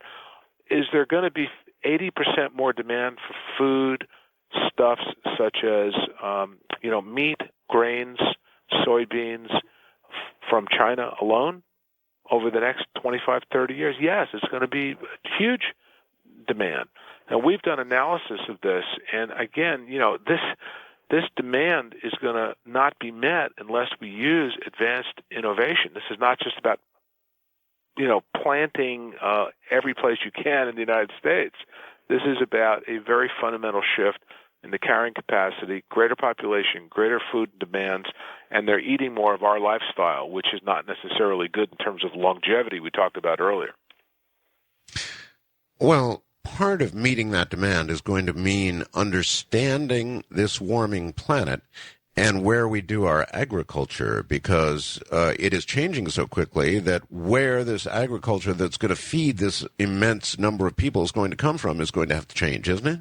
That's correct, but we're going to have time to be able to forecast and see that. There's very good forecasting done in agriculture, very good forecasting, and some of the work that we've done in talking to our clients. I mean, this is on the horizon of a number of governments and again, corporations and regional folks that are operating, within Asia or within Southeast Asia or within South America. So if you spend any time outside the United States, you realize that there are very robust, regional areas where there's local foodstuffs and agriculture that can serve those populations. So again, I'm not concerned about taxing out the carrying capacity, but I am concerned about things like water. There are certain things you can grow, certain things you can do with technology, but water is one of those issues. Now, again, you got to put this in the bigger context and say, one of the advantages of global warming, is you're going to have more snow melt, which means more fresh water. Well, guess what? We're going to need that because the water tables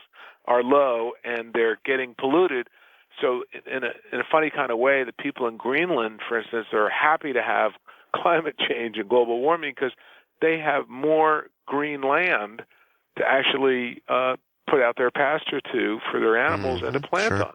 Sure. Will we be extending agriculture to planting in the Arctic regions in our lifetime because of global warming? And the answer is yes. Will global warming lead to feeding more people on the planet? Yes. I know we don't think like that, but that's part of this linearity of thinking. We think, okay, we got to stop climate change. There is a natural evolution of which we are part of that may be part of a design for addressing some of the same problems that problems seem to be creating. But it requires a very different kind of mindset to think about that, and it's not always one that's popular in the short term. Well, I wrote a book called The Quickening, and I want to bring it up now. I mean, here you and I are talking about the end of economically feasible oil, newer technologies, the fact that our climate is changing before our eyes. Now, these are generally things that humans didn't see changing in their lifetimes. In other words, climate change, for example, occurred over many, many lifetimes, hundreds of years, not single human short lifetimes. But these are all occurring in our lifetime. So things are speeding up. The change is speeding up, yes? Absolutely. I even read your book, and I think it was a good thesis for laying out this accelerated change. Are we really prepared to deal with the rate of change? No, well, that's the whole notion of again, your book, my book, talks, there's certain synergy there of ideas. Where what I basically say in the extreme future is, look, the level of complexity of challenges that are facing us outpace our leaders' understanding of how to deal with change. These complex changes nobody has ever had to deal with. You can't think about them, number one, in isolation. You've got to think about them in the totality, and it requires a different approach. Einstein talked about this. He said, look, the problems that we have, which, of course, things like poverty or hunger or war, conflict, they're not going to be solved with the current thinking that we have, the consciousness that we have. We have to get to another level of consciousness to solve these problems. And again, in my book, I'm basically saying, look, the level of complexity that we have, maybe we need a different framework to be able to deal with them. And of course, I point towards these particular innovations because, let's take nanotechnology. When you get down at the nano scale, something happens about time. Time flows differently. Yes. When you start to get into quantum computing, you realize it's not about just more efficient or more secure computers. It's about that you can have simultaneous events occurring. Those are like two different dimensions occurring. You can have two different simultaneous things happening. It's not a linear approach. It's a multi-dimensional approach of how you get things done. Yeah, multitasking. Well, here's something that I'm concerned about with the change occurring as rapidly as it's occurring. Well, for example, Doctor, when I was a child, I was told that by the time I'm an adult, and I'm 61 years old now, Well, gee, robots would be just doing everything for me. We'd all have our hands lying slackly at our side with not very much to do because robots would be doing it all well. I worry about saying nanotechnology will come along and save our butts because if it moves as slowly as, for example, robot technology has moved, then it's not going to be fast enough for the changes we see in front of us right now. Well, I don't disagree, and I'm not saying that. I'm not saying that certainly in my book. The extreme future. What I'm basically saying is, look, we live in this unprecedented time. On one hand, we have these complex risks and challenges that are facing us that, without advanced technology, as an example, we're not going to be able to resolve these issues on. Right. The other is I'm saying, look, we need a new way to think about these problems, and probably it's a more systems approach. The third thing I'm saying is, look, this is not about finding the silver bullet. There will be challenges that we will not have fixes on. It's kind of like being able to understand that you've got a gene for Alzheimer's before you have a genetic vaccine to fix it. So look, this is you're talking about the evolutionary path of humanity, which has started on this journey and now has kind of, Pandora's box is open and everything is out and we're looking at it. We have huge issues and problems. We have not evolved beyond them, and we're starting to try to fix them. Will we fix them in time before extinction faces us or war or conflicts? Well, this has been the challenge for the millennia, and we're still at that point. It's just that we have more complex issues in front of us, and now we have tools that, on one hand, are destabilizing the planet, on the other hand, may lead to fixing the planet and enabling us to build a sustainable future. That is the point we're reaching. Will we build a sustainable future? Will we build one that will stave off these issues and manage them better before they become issues that are irreversible? Well, I certainly can, and you can document the speed of the change that we see occurring right now. Now, whether the technologies that would support our, surviving these changes, whether they're moving quickly enough, nanotechnology specifically is a very, very good one. We really need an awful lot of what's promised by nanotechnology, and if we don't get it, then we lose the race. Is that fair to say? I think that's one of them, but again, it's nanobio, IT, and cognitive science. It's just overall. Yes, you're right. I think inevitably there'll be some challenges we will not be able to face and deal with effectively, and there will be some that we will, and that's yet to be resolved. All right. There's nothing about this coming break that I can change. So we'll take it and be right back with Dr. James Canton. I'm Art Bell in Manila, Philippines. Want to remind everybody we only have Dr. Canton for the next segment.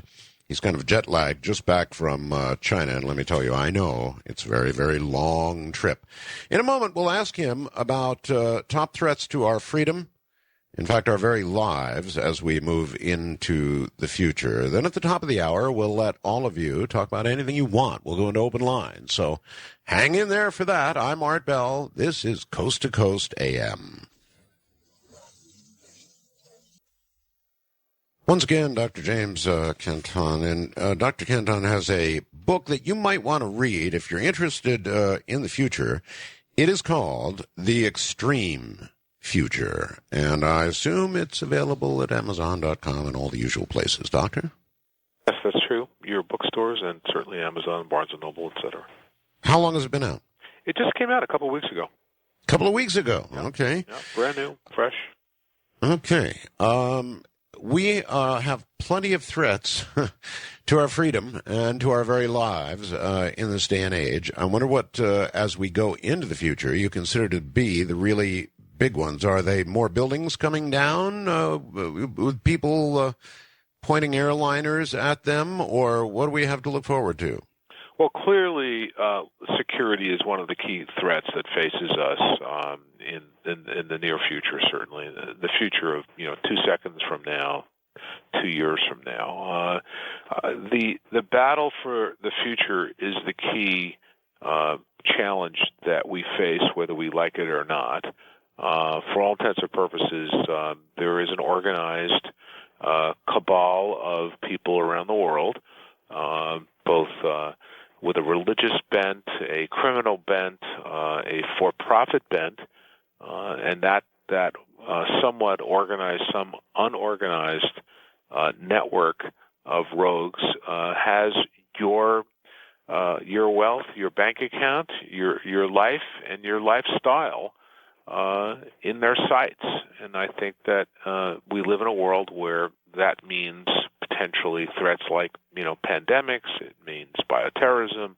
It means terrorism, global war and terrorism. All those things are certainly in the offing, as there are more subtle threats to our future, which are such as I refer to in my book on the invisible war, which is the war against, of course, individual choice and privacy that will be engineered, if you will, by both private and government forces.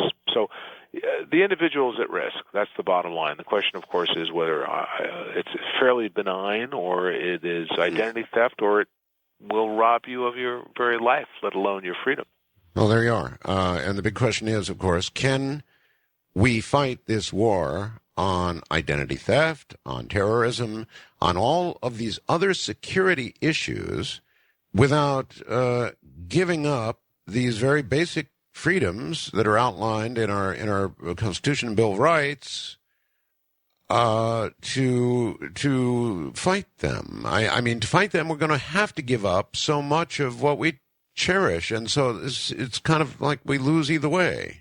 Well, I'm not I'm not really a fatalist about this. I'm calling in my book for folks to become more aware of this so they can organize more and have their voices heard more. And certainly in a democracy, this is what we do best.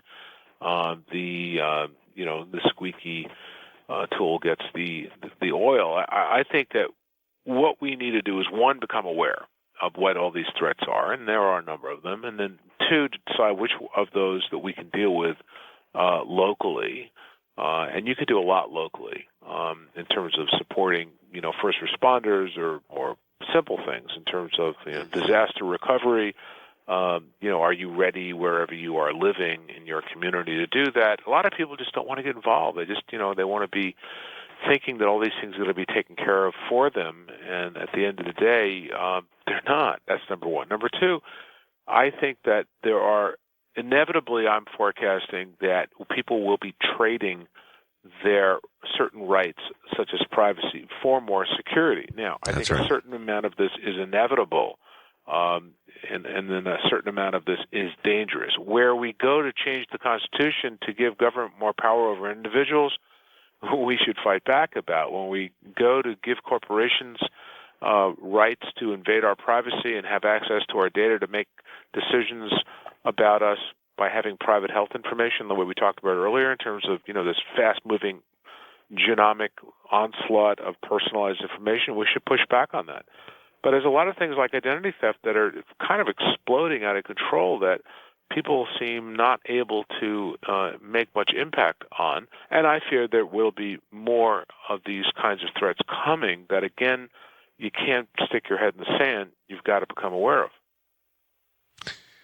Then there are pandemics. Perhaps you'd like to comment on those. We perhaps dodged a bullet with the bird flu thing last year. I don't know that we'll dodge it this year, but inevitably there's this feeling that people have, and I'm one of those people. I guess I'm a professional skeptic, but as we have more and more and more people on Earth, and nobody can deny we're getting that right now, it seems as though eventually nature, if it sees that it's not supportable, that we're not supportable at these present numbers, will figure out a way to thin us out.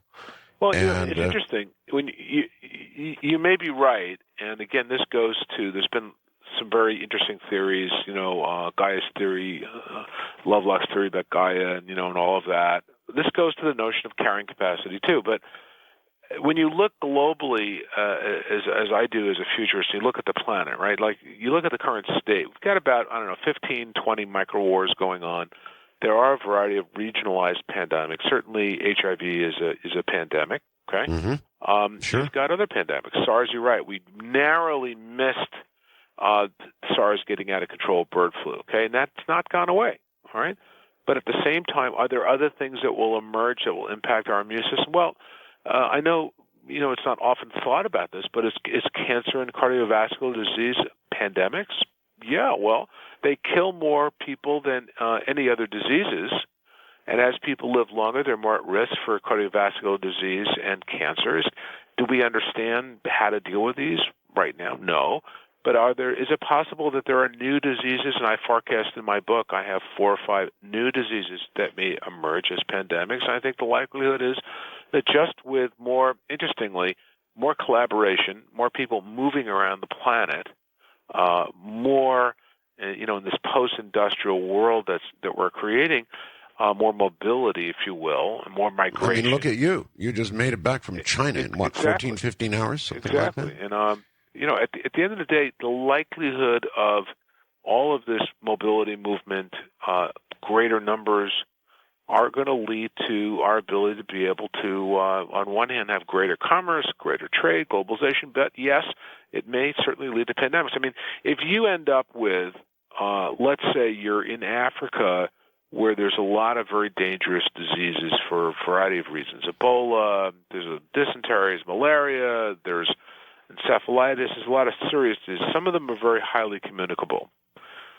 You could get on a plane. The incubation period would be longer than your ride, stopping off in Frankfurt from Mombasa. Then you end up, of course, in New York. Then you go on to San Francisco. And then for every city that you came into, on your trip, even though you might have symptoms of at the beginning of a cold, you might have infected a large radius. So again, I'm not trying to scare anybody, but I do think it's prudent to recognize that we don't have yet the global yet national public health networks that are in place to be able to really monitor and protect as well as we should, particularly in a post 9/11 world. And these things, the risks are rather high. Now, there are other risks too that we can talk about, but that's just one that I'm particularly concerned about because of its widespread In your book, impact. what are the diseases that you talk about as possible pandemics? Well, the thing about viruses and just different kinds of disease entities, particularly viruses, they're an older species, if you will, an older life form than humans. Okay, that's right. That means that they've survived. They've morphed. They've mutated in terms of survival. They've adapted, and they've been living, if you will, millions of years longer than we have. Okay. So was the likelihood that it's part of the vexing problem with HIV is it keeps morphing, it keeps changing, it keeps mutating. So therefore, it's not really one entity. It's again, not conscious the way we would understand, beings, but it has a certain kind of survivability to be able to adapt. Now, is it likely that with the broad use of antibiotics that we have so impacted our capacity to fight off certain diseases that we are now, if you will, catalyzing a new adaptive virus that will be able to overcome our ability to be able to stop it? And the answer is probably yes. Probably yes. Will there be new SARS or new flesh-eating diseases? I think probably yes. Will HIV continue to morph? That's a very virulent disease. It certainly is. And I've heard rumors that in Africa there are strains now of HIV that are not treatable. Now, that may, or, just maybe an internet rumor, but I have this sinking feeling. It's not unusual. I mean, you could see as much as a quarter of Africa disappear over the next 25 years. All right. I mean, again, you also have AIDS in Asia and in Latin America, certainly, Brazil, Thailand. Certainly, the largest is in Africa. Again, here's what I'm forecasting: if you don't have a global awareness system set up with the ability to be able to have very strong communications, collaborative communications, then you're not just talking about HIV or SARS, you're talking about the next morphable virus, and that then converges with the next morphable virus. You could have a cascading kind of event that explodes on the scene and happens very quickly. Thank God the Chinese were smart enough to be able to, start to report on and deal with the issues regarding bird flu, right? I noticed something interesting. I mentioned to you I was in China 2 months ago, and when I went to China, I noticed that as you board an aircraft, I think it says you board an aircraft, or perhaps as we came off, I can't recall, or both, they'd hit your forehead with a laser. If you weren't watching for it, you didn't even notice it, but they'd hit your forehead with a laser and take your temperature very quickly. Did you happen to notice that when you traveled? I did notice that they're using certain kinds of thermal and heat signature products. I can tell you what's coming. I can tell you that the Chinese will be the first nation to roll out biometric cards. They have identity cards. They're going to roll out biometrics for identity cards, and they're going to have the ability to be able to do localized testing for different kinds of disease. They're going to have to do that. And then again, that's just a society you got 1.3 billion people. At the end of the day, you're going to have to manage that society, given the ability of pandemics to emerge, and wipe out, 100 million people like that, right? Yes. So yes, I did notice those technologies. You're going to see a lot more of that. Huh. And that's just inevitable. I mean, all right. Well, what do you see in the future? Right now, as you know, China has the baby policy. Now, China is China. It's still communist. They can they're a dictatorship. They can say, here is what it is. You will have this number of children and no more. But the rest of the world is, well, for example, I'm here in the Philippines, which is Catholic and is growing out of control. So there are not a lot of countries left, like China, that can simply tell its population, here is what you're going to do, and if you do anything else, you're going to be in big trouble. So how does the world deal with religion that says, no, no, no? Well, again, this is the issue of you've got to look at things in the context. So religion that says, no, no, no, in terms of starting to, let's put things in perspective. Birth control. I mean, the carrying capacity of the Philippines, I mean, you can get good data on if they're going to be able to, within 20 years, based on the growth of population, manage GDP to be able to feed themselves, okay?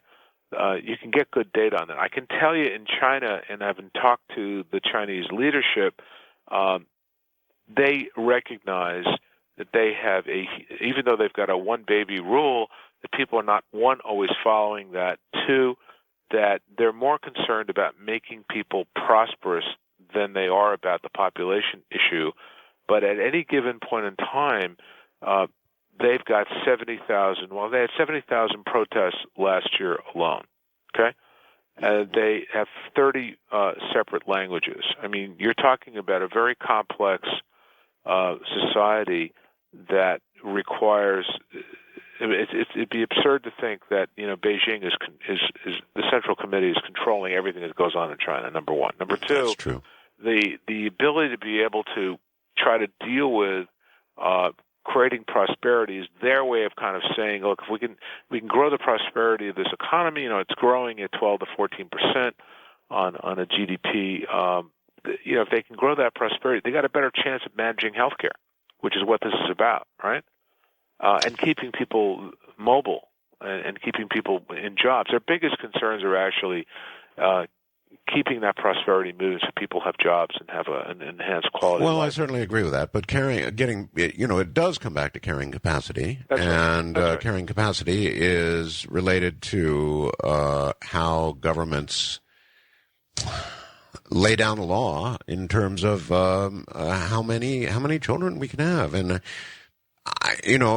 so most of the world is not going to be able to do what China has attempted to do, and they've been at least partially successful in what they've done, right? Absolutely, yeah. So what about the rest of the world? A lot of the rest of the world is Catholic, and it's just not going to happen. Yeah, and I understand, and that's where governments play a role, because you have in India, for instance, you have selective birth control. Okay, so you have boys better than girls. In a lot of Asia, you have girls not being welcome. So in countries where, I mean, here's the point. You could think about carrying capacity not just as a global challenge, but a regional or national challenge. Okay, so you can have situations where you have a collision of the economics of carrying capacity collide with religion. Okay, and you have some nations that basically abandon, if you will, religion because they have to change their values because one, it's taxing out the carrying capacity, and that could happen. Huh. Boy, I sure don't see it happening. At least for example here, the Philippines. In the United States, we separate religion and the state. In the Philippines, religion basically drives the state. It drives the kind of laws that are made and or not made. And I can just assure you this is true. And trust me when I tell you there are not going to be any laws limiting the number of children you can have in the Philippines and many other Catholic countries, not just the Philippines. So that's the problem. That's a problem in Latin America, right? You've got that. Of course. It's a huge problem in Latin America. But again, you've got much of, particularly South America, you've got a lot of land. They have regional prosperity in terms of, they're feeding 98% of the foodstuffs are come from, in Argentina, Brazil, Peru. I've done business and traveled down there. I mean, that region can feed itself, right? So it's more locally driven. Now, again, I don't know what the situation is with the Philippines, but until you have, again, this goes back to this notion of carrying capacity. Until you have governments who are really starting to monitor carrying capacity forecasts, yes, and until you have government leaders that are, quite frankly, a lot smarter and more aware of the regional and national carrying capacity, until you get carrying capacity on the radar of leaders, this is mute. This is just another conversation about, gee, we're going to just let these things kind of collide. Religion will collide with the economics of carrying capacity, and hopefully we'll feed everybody. Doctor, we're out of time. Okay. Your book, The Extreme Future, is available. I suggest people go and grab it. I thank you for being here. I think it's time for you to go rest. It was a very, very, very long flight, but it has been fascinating. We'll do it again sometime, I'd like Doctor. to do that. Thanks so much. All right. Take care. Excellent. Thank you, and good night, sir. That's Dr. James Canton. He's a futurist, and I don't want to... Well, I am a pessimist. I mean, you just heard the last 2 hours. Let me ask you all, which I will do when we come back, what do you think? I'm Art Bell. Well, I've got a good idea. We just had Dr. James Canton on for 2 hours. He's a futurist. His book is The Extreme Future. But you know what? I think all of you out there are probably, if not as good, very nearly every bit as good as he is in a lot of ways. And I don't in any way mean to belittle his talents. He's got a PhD in all this. But when it comes to the Earth's carrying capacity, when it comes to our changing climate, when it comes to the possibility of diseases, when it comes to what's going on with America and the world, longevity, fuel, energy, all the rest of that, I just think that a lot of you are, in a lot of ways, every bit as good at looking at the future as a futurist, as Dr. Canton or many others. So how about it? What do all of you see? And just say the next 10 or 20 years. What do you see ahead for the United States, for the world? I'm curious. Let's go to open lines and find out that or anything else you want to talk about. Fair game coming right up. I'm Art Bell.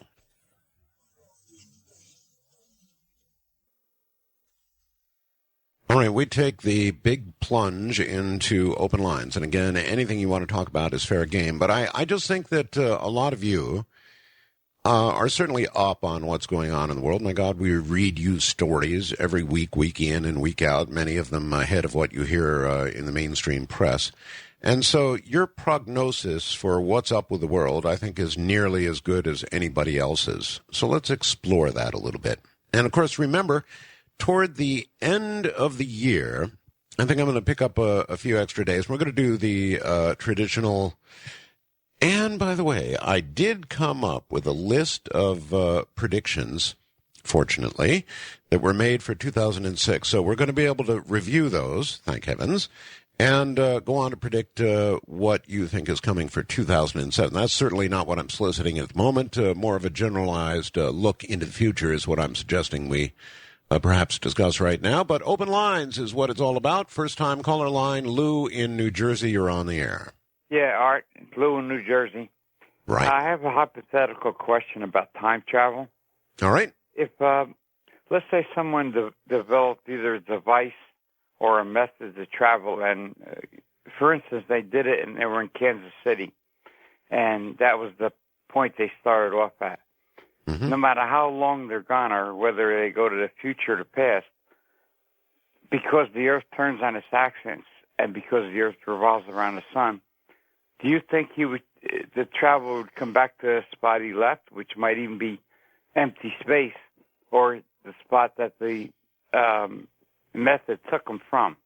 Well, one would hope that he would come back to the same rough space. Now, I understand what you're saying. The Earth is, of course, all the time moving, and so would you suddenly appear, for example, in empty space, a place where the Earth currently is not? And I suppose that's a possibility. But one would hope, whatever time travel method they came up with, that it would automatically return you to the Earth. But it's a very good question, and I don't have the full answer to it, that's for sure. If I did, I guess we'd have a time machine already, and we'd be traveling. So his question has been asked by many, and that is, of course, that the Earth is in orbit around the sun. So if you did time travel, would you suddenly appear in the vacuum of space, which wouldn't do you a whole lot of good, would it? Wildcard line, Sean in New York, you're on the air. Hi. Yeah, hi, Art. Thanks for taking my call. Dr. Canton alluded to the supposition that he said that he thought that certain aspects of climate change were irreversible. That's correct. Well, I don't know that that's entirely. That's my opinion is a bit different. I think climate change is reversible, and it's reversible, at least in my opinion, to whatever extent we'd like to make it. By what method? By what method? Yes. The method would involve the oceans. As you know, the oceans are saline bodies of water. They contain salt. And as you may know, that if you've ever been seen in a high school chemistry class, for example, when a piece of ice is put in a beaker full of fresh water and a beaker full of salt water, the ice in the salt water will evaporate quicker than it will in the fresh. My point is that it could be possible to construct evaporation fields in places like the Great Sonora Desert, perhaps, and in perhaps Saudi Arabia, wherein relatively large quantities of seawater would be pumped in during the summer and spring and fall months when it's always very, very hot, to evaporate that seawater on a daily basis during the day, and then at night the salt would be collected by trucks, let's say, and gathered up and compressed, for example, into little blocks, which would then be sheathed in, let's say, quarter-inch plexiglass, and then those blocks could be used in construction projects to build boats for various and sundry different purposes, somewhat like the glass blocks. If you've ever seen glass blocks in buildings, in construction projects. Yes, I'm trying to picture though how this changes the global climate. Well, by steadily decreasing the salinity, by literally taking the salt out of the equation, such as it is, it's a mathematical equation. But that's the problem we're having right now is the decreasing salinity of the oceans. In other words, as the ice at the North Pole and or South Pole or Greenland or wherever else melts, the salinity of the oceans is decreasing, causing problems. So No. yes. Yes, but by by decreasing the salinity in places where the ocean is overly saline, say like drawing the water from the Gulf of California, for example, or from the Red Sea, where the salinity content is very, very high, it would cause it would slow down, it would reverse it over time. Why? Why? Yes. Because it would reduce the overall saline content, and the ice would be less susceptible to melting. The ice would. Oh, I see. By having less salt. I don't think I necessarily follow that as logical. Right now, we are having a significant problem with ocean currents because of the decreasing salinity of many parts of the oceans. Or at least that's my understanding of what the scientists are saying. That as much of the ice melts, we get less salinity in the oceans, and some of the ocean currents that we depend on for moderating climates, for example, Europe's climate, are in quite a bit of danger. So if we were to remove more salt from the oceans, which I guess with the process he talked about certainly would be possible, I'm not sure we wouldn't make the problem worse. I don't know. I'm obviously not a scientist, but it didn't sound right to me. West of the Rockies, you're on the air, Liz. Hi, Art. Hi. Long-time listener, by the way, and it's a pleasure to talk to you. I've tried to call a few times with a shadow person story from when I was 15. My mom had a very, very severe stroke when I was 15, and she was reading in the National Enquirer an ad for this book written by a husband and wife team. They called themselves witches. Mm-hmm. She got this book, and she was reading it to my Nana, and I could hear her reading it out loud from my bedroom. I was just lying on my stomach reading a book, yes. And while she was reading this, and I could hear this blather that she was reading, I just kind of saw something out of the corner of my eye in the hallway, and it was the shadow of a man, just a dark shadow of a man with a fedora hat, and he looked like the silhouette of the Exorcist looking up at the window in The Exorcist, in the poster of The Exorcist. Oh, yes. And I said, my God, what is that thing? And I got off the bed. I didn't know what it was. And the shadow literally just ran down the wall and ducked into the little tiny alcove into the bathroom, and then it was gone. And then so I told my Nana, I said, we got to get that book out of the house, because I think that things like that open windows to problems, much like a Ouija board. That may be, Liz. I'm not sure. I do agree that windows to another universe or the other side, or however we want to think of it, can be opened by things like Ouija boards and perhaps the reading of that book. But it may be that the two were totally disconnected. Now, the phenomena of shadow people is something else again, and it appears to be increasing exponentially. More and more people are seeing what may be artifacts from another universe, little flashes and little pieces of what may be from another universe. It's really a fascinating phenomena, and one that I'm going to continue to watch, shadow people. And they're generally described in the way she just did, with these fedora hats, and I don't know, it's a strange phenomena, but more and more people are beginning to see them for whatever reason. Wildcard line, Jim in Cleveland, you're on the air. Hi, Art. Pertaining to the future and addressing the inevitable, do you, Art, see any significant change in the way we manage our future funeral arrangements? Cemeteries currently are accommodating the dead, but geographically things are significantly sprawling. Where I live in Northeast Ohio, I see evidence that a plot may soon be prime real estate. So in short, Catholic or not, could cremation not just be an alternative in the future, but a necessity? It certainly could. Yes, of course it could. We, as the billions pile up, so to speak, both of the living and the dead, yes, what you're saying I mean, there's one thing that God, other than the recent addition of a volcanic island, which we think appeared, is not making any more of, and that's real estate. There you go. Well, Art, thanks very much for your time. You're very welcome, and have a good day. It's true. Real estate has inevitably always been one of the very best investments you could make because, as I just said, God is not making any more of it, generally. So he makes a very good point. The number of dead will continue to pile up, and the Western tradition, and I'm not sure it's not just the West, of burying people may eventually become a thing of the past. It may have to.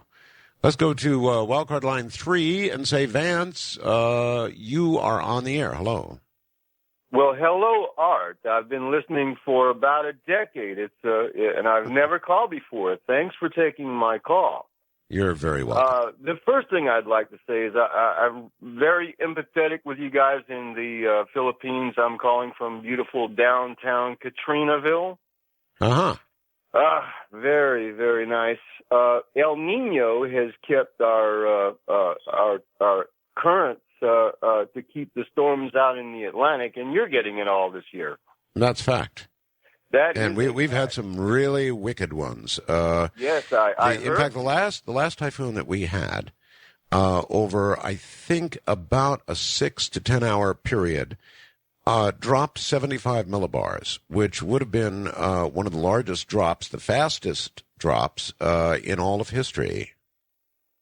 Well, I went through it in a truck just north of Biloxi, and at 170 miles an hour. And I'm here talking to you.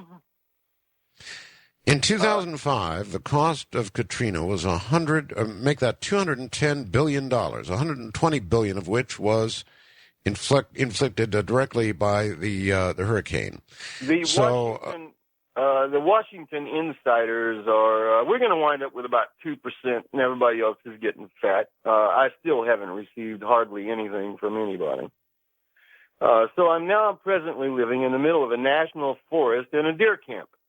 And thank God to have it. I'm not in the Katrina box anymore. Yeah, I've heard of a lot of really bad stories about Katrina survivors. Katrina was the first weather event to create climate refugees in the kind of numbers that we're talking about here.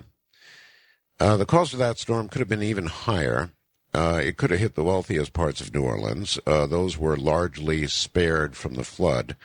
But make no mistake about it, though it has been a light year due to weather patterns, here in the Pacific, it has not. And so when those patterns switch, it's going to be right back to the boiling plate for the Gulf Coast and Florida and other areas of the East Coast. I mean, it's getting rougher and rougher and rougher. 1 year in the clear does not put you in the clear. We're going to face increasingly violent weather. There's simply no question about it. How we deal with it, I don't know. On the first-time caller line from Tennessee, Matt, you're the one. Hello, am I on? Yes. Hello, Art. Thank you very much for taking my call. Sure. I've been a listener for about a year, and I'm totally addicted to it. Anyway, I wanted to talk about the end times. Okay. I believe they're here. I believe that we are going to face a new age within the next 10 years. How do you think this will manifest? I mean, there are so many possibilities. Our guest talked about many of them: disease, weather changes, the changes of economies and science, and all the rest of it. How do you think these end times will manifest? Well, I think that they've already manifest. I think that as far as the Bible talks about how the skies will be filled with grasshoppers, planes looking, like grasshoppers, and they are. Rumors of wars. Wars and rumors of wars. Well, we've always had that. Well, especially now with the nuclear crisis that we've got going on, and and I really don't see my future going any further than 20 years. And by that, you mean you don't see the world's future going more than another 20 years. Is that correct? Or Right. just your own personal future? Right. Well, no, both. Both. No, Okay, I certainly, I hope you're wrong. I hope that's incorrect. I had Man, hold on a sec. Man has always carried signs around saying the end is near, or this is it, and quoted the Bible. And, of course, eventually, I guess, the Bible will be correct and there will be an end. But we all hope that our children will have a better life than we had. I don't know that that's going to be true anymore. Do you remember a few elections ago when I think it was Ronald Reagan who won by suggesting that everybody review their lifestyle and ask themselves if they were better off now than they were 4 years ago? Remember that? I thought that was a catchy little phrase. It certainly worked very well at the time. But if you ask yourself that question now, right now, are you better off than you were 4, 8, or 10 years ago? What is your answer? What is your answer? Are you better off? Do you have a better lifestyle? Are you getting more and working less? I'm not sure how you define a good lifestyle, but I would think it's perhaps greater riches, more comfort with less work. In the United States, people are working their tail ends off. They tend not to take vacations, as the Europeans do so much. They're very, very hard workers. And do they have a better lifestyle? Is it easier to buy that first house? Is it easier to feed your family than it was 4 or 8 years ago? Or is it tougher? So when you ask yourself that question, if the answer is no, it's much harder to feed my family, it's much harder to secure my home and all the rest of it, then what is another 10 or 20 years going to bring? If you can articulate that, then I guess that makes you a futurist. Indeed. Sean in Toronto, Canada says, cremation will be mandatory. It's going to be because of the future zombie threat, not cemetery overcrowding. And, it's interesting, Sean, that you would fast blast that to me. I just finished watching yet another zombie movie last night, and I can't recall the name of it. But it was like the Night of the Living Dead, and I've noticed there have been more and more of those movies lately, and I guess they're particularly cool because nobody can say much to you about mindless violence when you're killing the already dead. Nobody minds killing the already dead. And, of course, you have to make it a headshot because... And I was wondering about that. What difference does it make? If you're a zombie, what difference does it make whether you're shot in the head or not? But it seems to be the only way you can kill a zombie in the movies anyway, is a direct headshot. And maybe one of you will think of the name of this movie. It had this machine in it whose chief job was to protect this enclave of rich people, but the zombies, of course, broke through all the barriers and, for the most part, until the very end, ate the rich people. Anyway, I've noticed that mindless violence in zombie movies is perfectly all right. It doesn't matter. You can see people munching on other people. You can see endless number of people shot and mowed down by machine guns, because they're already dead. Killing the already dead seems to be an okay thing to do.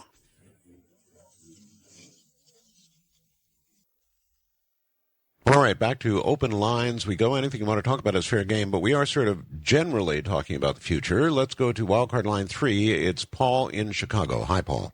Hey, how you doing, George? I just wanted to talk about the futurist that was on earlier, and he was talking about... Oh, wait a sec. Sure. George is not here. I'm Art. I think George is pretty well. He's probably relaxing over the weekend. I'm sorry, Art. Yeah, I'm sorry, Art. No, I just wanted to speak about the gentleman that was on earlier talking about futurism and about AIDS. There was already a show done on either National Geographic or also done on Discovery Channel, that talked about AIDS and the connection with the Black Plague, that explained that there was a gay man that was out here in the United States that they've done tests on his blood and found that he's immune to the AIDS and HIV.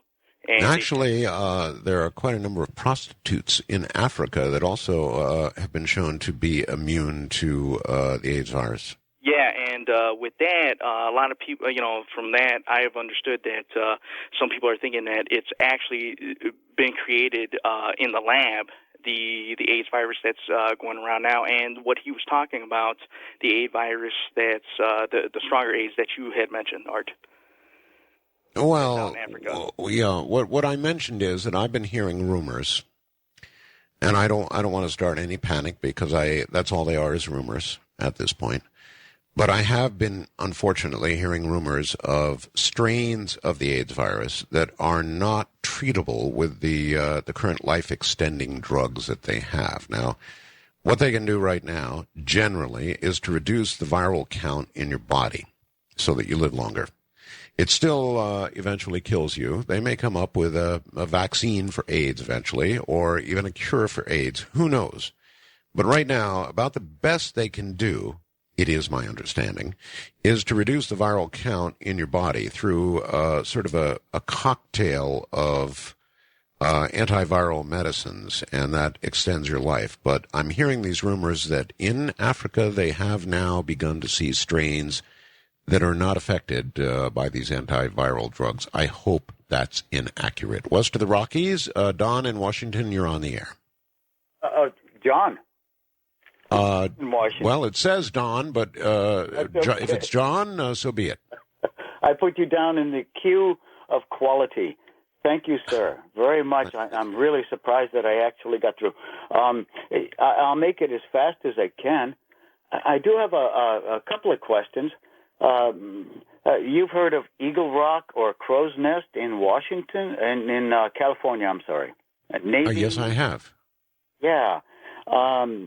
In 93, my wife and I were driving up to Bellingham, Washington, and we were approached by some kind of a bat-like creature. Not a creature, I guess. I really thought it was man-made, and it had flexible wings, and it was dead silent. We had Was it flying or was it walking? Pardon? Was it flying or was it on the ground? It was flying. It was flying above us. Okay. And it flew up as quickly as it could, stopped, and we were doing about 60, 70 on the freeway, and wow. What do you mean it stopped? It stopped and it observed us. That's eerie. Yeah, but I heard similar things on your shows, and I thank you so much for your shows. They're so fun, and very entertaining and informing. Okay, John, I appreciate the call. I don't know what that. Maybe that was the American equivalent of Filipino house phone. I don't know. Something that was bat-like. And the stopping part floors me a little bit. I don't know what can fly and what can stop. Not in the animal world, anyway. Maybe a hummingbird. That's about all I'm aware of that can do that. Let's go to this line and say it's Jim in Alabama. How you doing, Art? I've been listening to you for about 10 years now. I was an over-the-road truck driver for a while, various other jobs. And I was curious, you may have told the audience, but I don't think I ever heard, how did Father Martin actually die? Was it in an exorcism? No. No? Have you ever released that? Or the story that I got, Jim, was that Father Martin fell down a stairway, and then was in the hospital for a period of time and then passed. So he fell down some steps. There are rumors, of course, that there was something else involved, but I don't feel qualified or have the information to comment on them. Well, I did hear, I believe it was the second really long interview that you did. I want to say it was before George took over, like in 99 or 2000. It would have been long before, yes. Was it before then? Oh, yes. Well, I remember one of the interviews that you had done. It might have been earlier, where he said that when he did those exorcisms, the spirits that he pulled out or that he dealt with or whatever stuck around him and to torment him for the rest of his life. Is that a possibility that it had something to do with his demise? Of course it's possible. I have no way of knowing for sure, Jim. As I mentioned to you, the only thing I know, and toward the end, when Father Martin was in the hospital, those around him controlled the information very strictly, very strongly. Almost nothing about his final days got out, or about the accident that allegedly took his life. So I don't know a lot about it. I would like to know more. But I do know that those who were close to him, those that were caring for him, simply didn't report very much about what happened at the end. I mean, there was just an extreme control of information. East of the Rockies, Mary, you're on the air. Hey, Art. How you doing? I'm doing all right. I've never talked to anybody on the other side of the world, so thanks. You're my first. Okay, I have stumbled upon some strange things here lately, and you're just the person to talk to about. I'm a registered nurse, and I have been out for several months due to a recent injury, and I have met several Muslim, Arab Muslim persuasion, like used car lots, that kind of thing. And, it seems very, very strange to me. They have no family. They haven't seen their family in, 15, 17, 20 years. Long periods of time. They don't appear to be putting down roots. They all seem to go to gather, like, in places like Alabama for the weekend. It's very strange. And let me tie that to this comment. If they ever, or if anyone ever really wanted to do damage to this nation, do you realize that to basically import HIV-infected men, young men, single men, with lots of money and access to, whatever kind of indulgence people like, do you realize that before we even realized what had even happened, how many people could be infected? Yeah, Mary, I do. It's not just HIV either. There have been quite a number of novels based on terrorist action of that sort. In other words, for example, you get an outbreak of SARS, and the Chinese government, of course, very strictly confined the areas. You can do that when you're a dictatorship. Or bird flu, or some other Ebola, or some sort of disease of that nature. And there have been a number of books and movies based on terrorists getting a sample of the blood and then simply distributing it across North America. And that kind of thing could occur. That's the kind of day and age we live in. And so when you look at the future, I'm sorry to say, that's one of the things that you have to be concerned about when you have a group of people, small or large as you may believe them to be, who simply want us dead. People who are willing to sacrifice. It's very, very difficult to stop anybody who's willing to sacrifice their own life to kill you, or I'm sorry to say in this modern day and age, to kill many. So that's something we have to worry about. If you ever get an opportunity to see 12 Monkeys, be sure and take a look at that movie. That's one of them suggestive of that sort of thing. Fourth wildcard line, Roger in Nebraska, you're on the air. Hey, Art, with all this technology that we have, for example, me talking to you in Nebraska, you being on the other side of the world, why is it, Art, that they can come up with technology for cordless phones? What I mean by that is, the little button on your cordless phone, if you ever lose it, you can push it and it'll start beep, your phone will beep. It'll let you know where it's at. Yes. Well, I'm always losing my remote control for my television. Why don't they put a button on my TV? Well, because we all know it's behind the couch.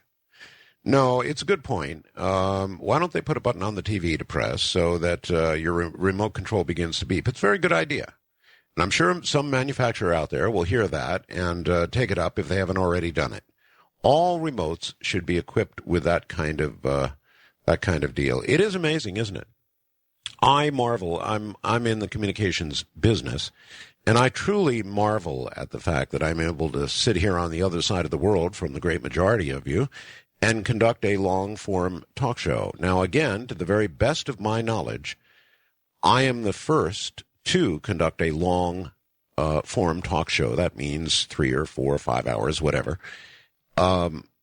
every single weekend from the flip side of the world. That's something that, to the best of my knowledge, has not been done before. That's not to say reporters, obviously, have not reported from the flip side of the world. But to do a talk show of this nature every weekend, from one side of the world to the other, I do believe this is a first.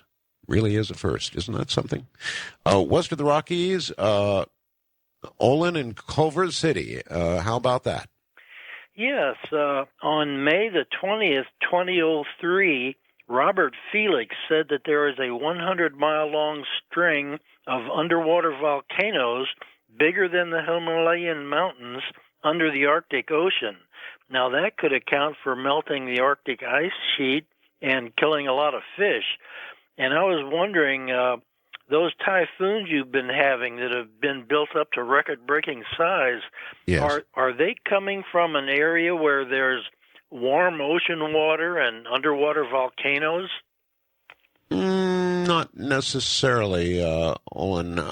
The typhoons that we have get here in pretty much the traditional way. Some of them have formed all the way off the west coast of Mexico, as typhoons tend to. They begin as hurricanes, of course, off the North American coast, and then they travel across the Pacific. Now, the reason they get to be so large, as compared to hurricanes, is because the Pacific is so much larger. In other words, they have a very great deal of ocean to travel across before they hit land here on the Asian continent. Now, many typhoons also begin very close by. For example, the recent one we had, actually became a tropical storm and then became a typhoon in the space of about 24 hours, and it did that to the let's see, it would be to the east of the Philippine Islands, and then in just no time at all became a very, very large typhoon and slammed into the Philippines. So they can either form very close by or very far away. Off the Mexican coast is pretty typical.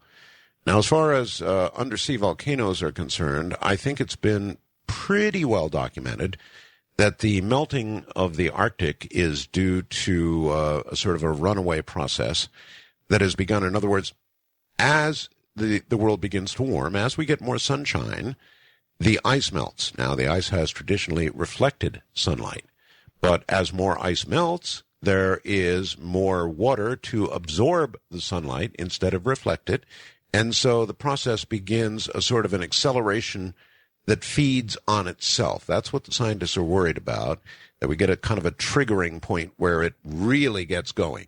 And we're watching, I should say, the scientists are watching all that very, very carefully. Let's go to the international line and say hello, Charlene from Calgary, Alberta. Hello, Art. And I'm so proud of you bringing upon to this world the much-needed radio talk show that we needed.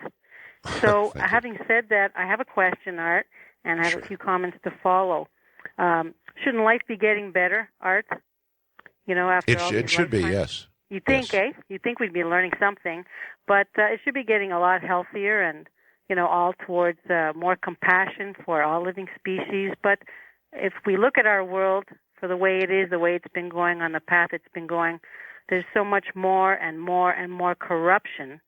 And right from the top on down, that what chance does anyone have with all that? So I say that what we need on this path of exploitation to life really requires a real purification intervention, Art, and in other words, a beyond miracle, because I don't see how individuals can really change its course for what power there is behind it all. And I wish for all of us a much better world, and sometime soon before it's all gone. And we need someone to really make the difference, to have a caring path, to help life, to help all of life, not to hurt as it's doing. It seems to me that people are being coerced in a very camouflaged manner, and I'm sure you're well aware of what I'm speaking of. It makes it look as though we have such what's this sophisticated technology, but really it's so barbaric. With all this high sophistication, it's really a barbaric world. So what's it all for? I'm not sure, Charlene. That's the great question, isn't it? It sure is, Art. And thank God for your talk show. You're very welcome. I don't think that we know. I really don't think that we know. It's like asking what is the purpose of life. And my guest, of course, was talking about the carrying capacity of the Earth. I think that really is the big question, and that's population. How much population can the Earth really support? Well, at some point, Mother Nature may have a word with us about that. Mother Nature, somebody said, does not get angry. Mother Nature gets even. And there's really no evil intent in that. It's just that if there get to be too many of us, Mother Nature will figure something out. It may be something very small, like a little virus or who knows what. This certainly deserves more conversation than we've been able to give it tonight. We'll be back tomorrow night. We'll have a good guest, Jim Bell. I like those bells. So from the other side of the world, see you tomorrow night. Good night.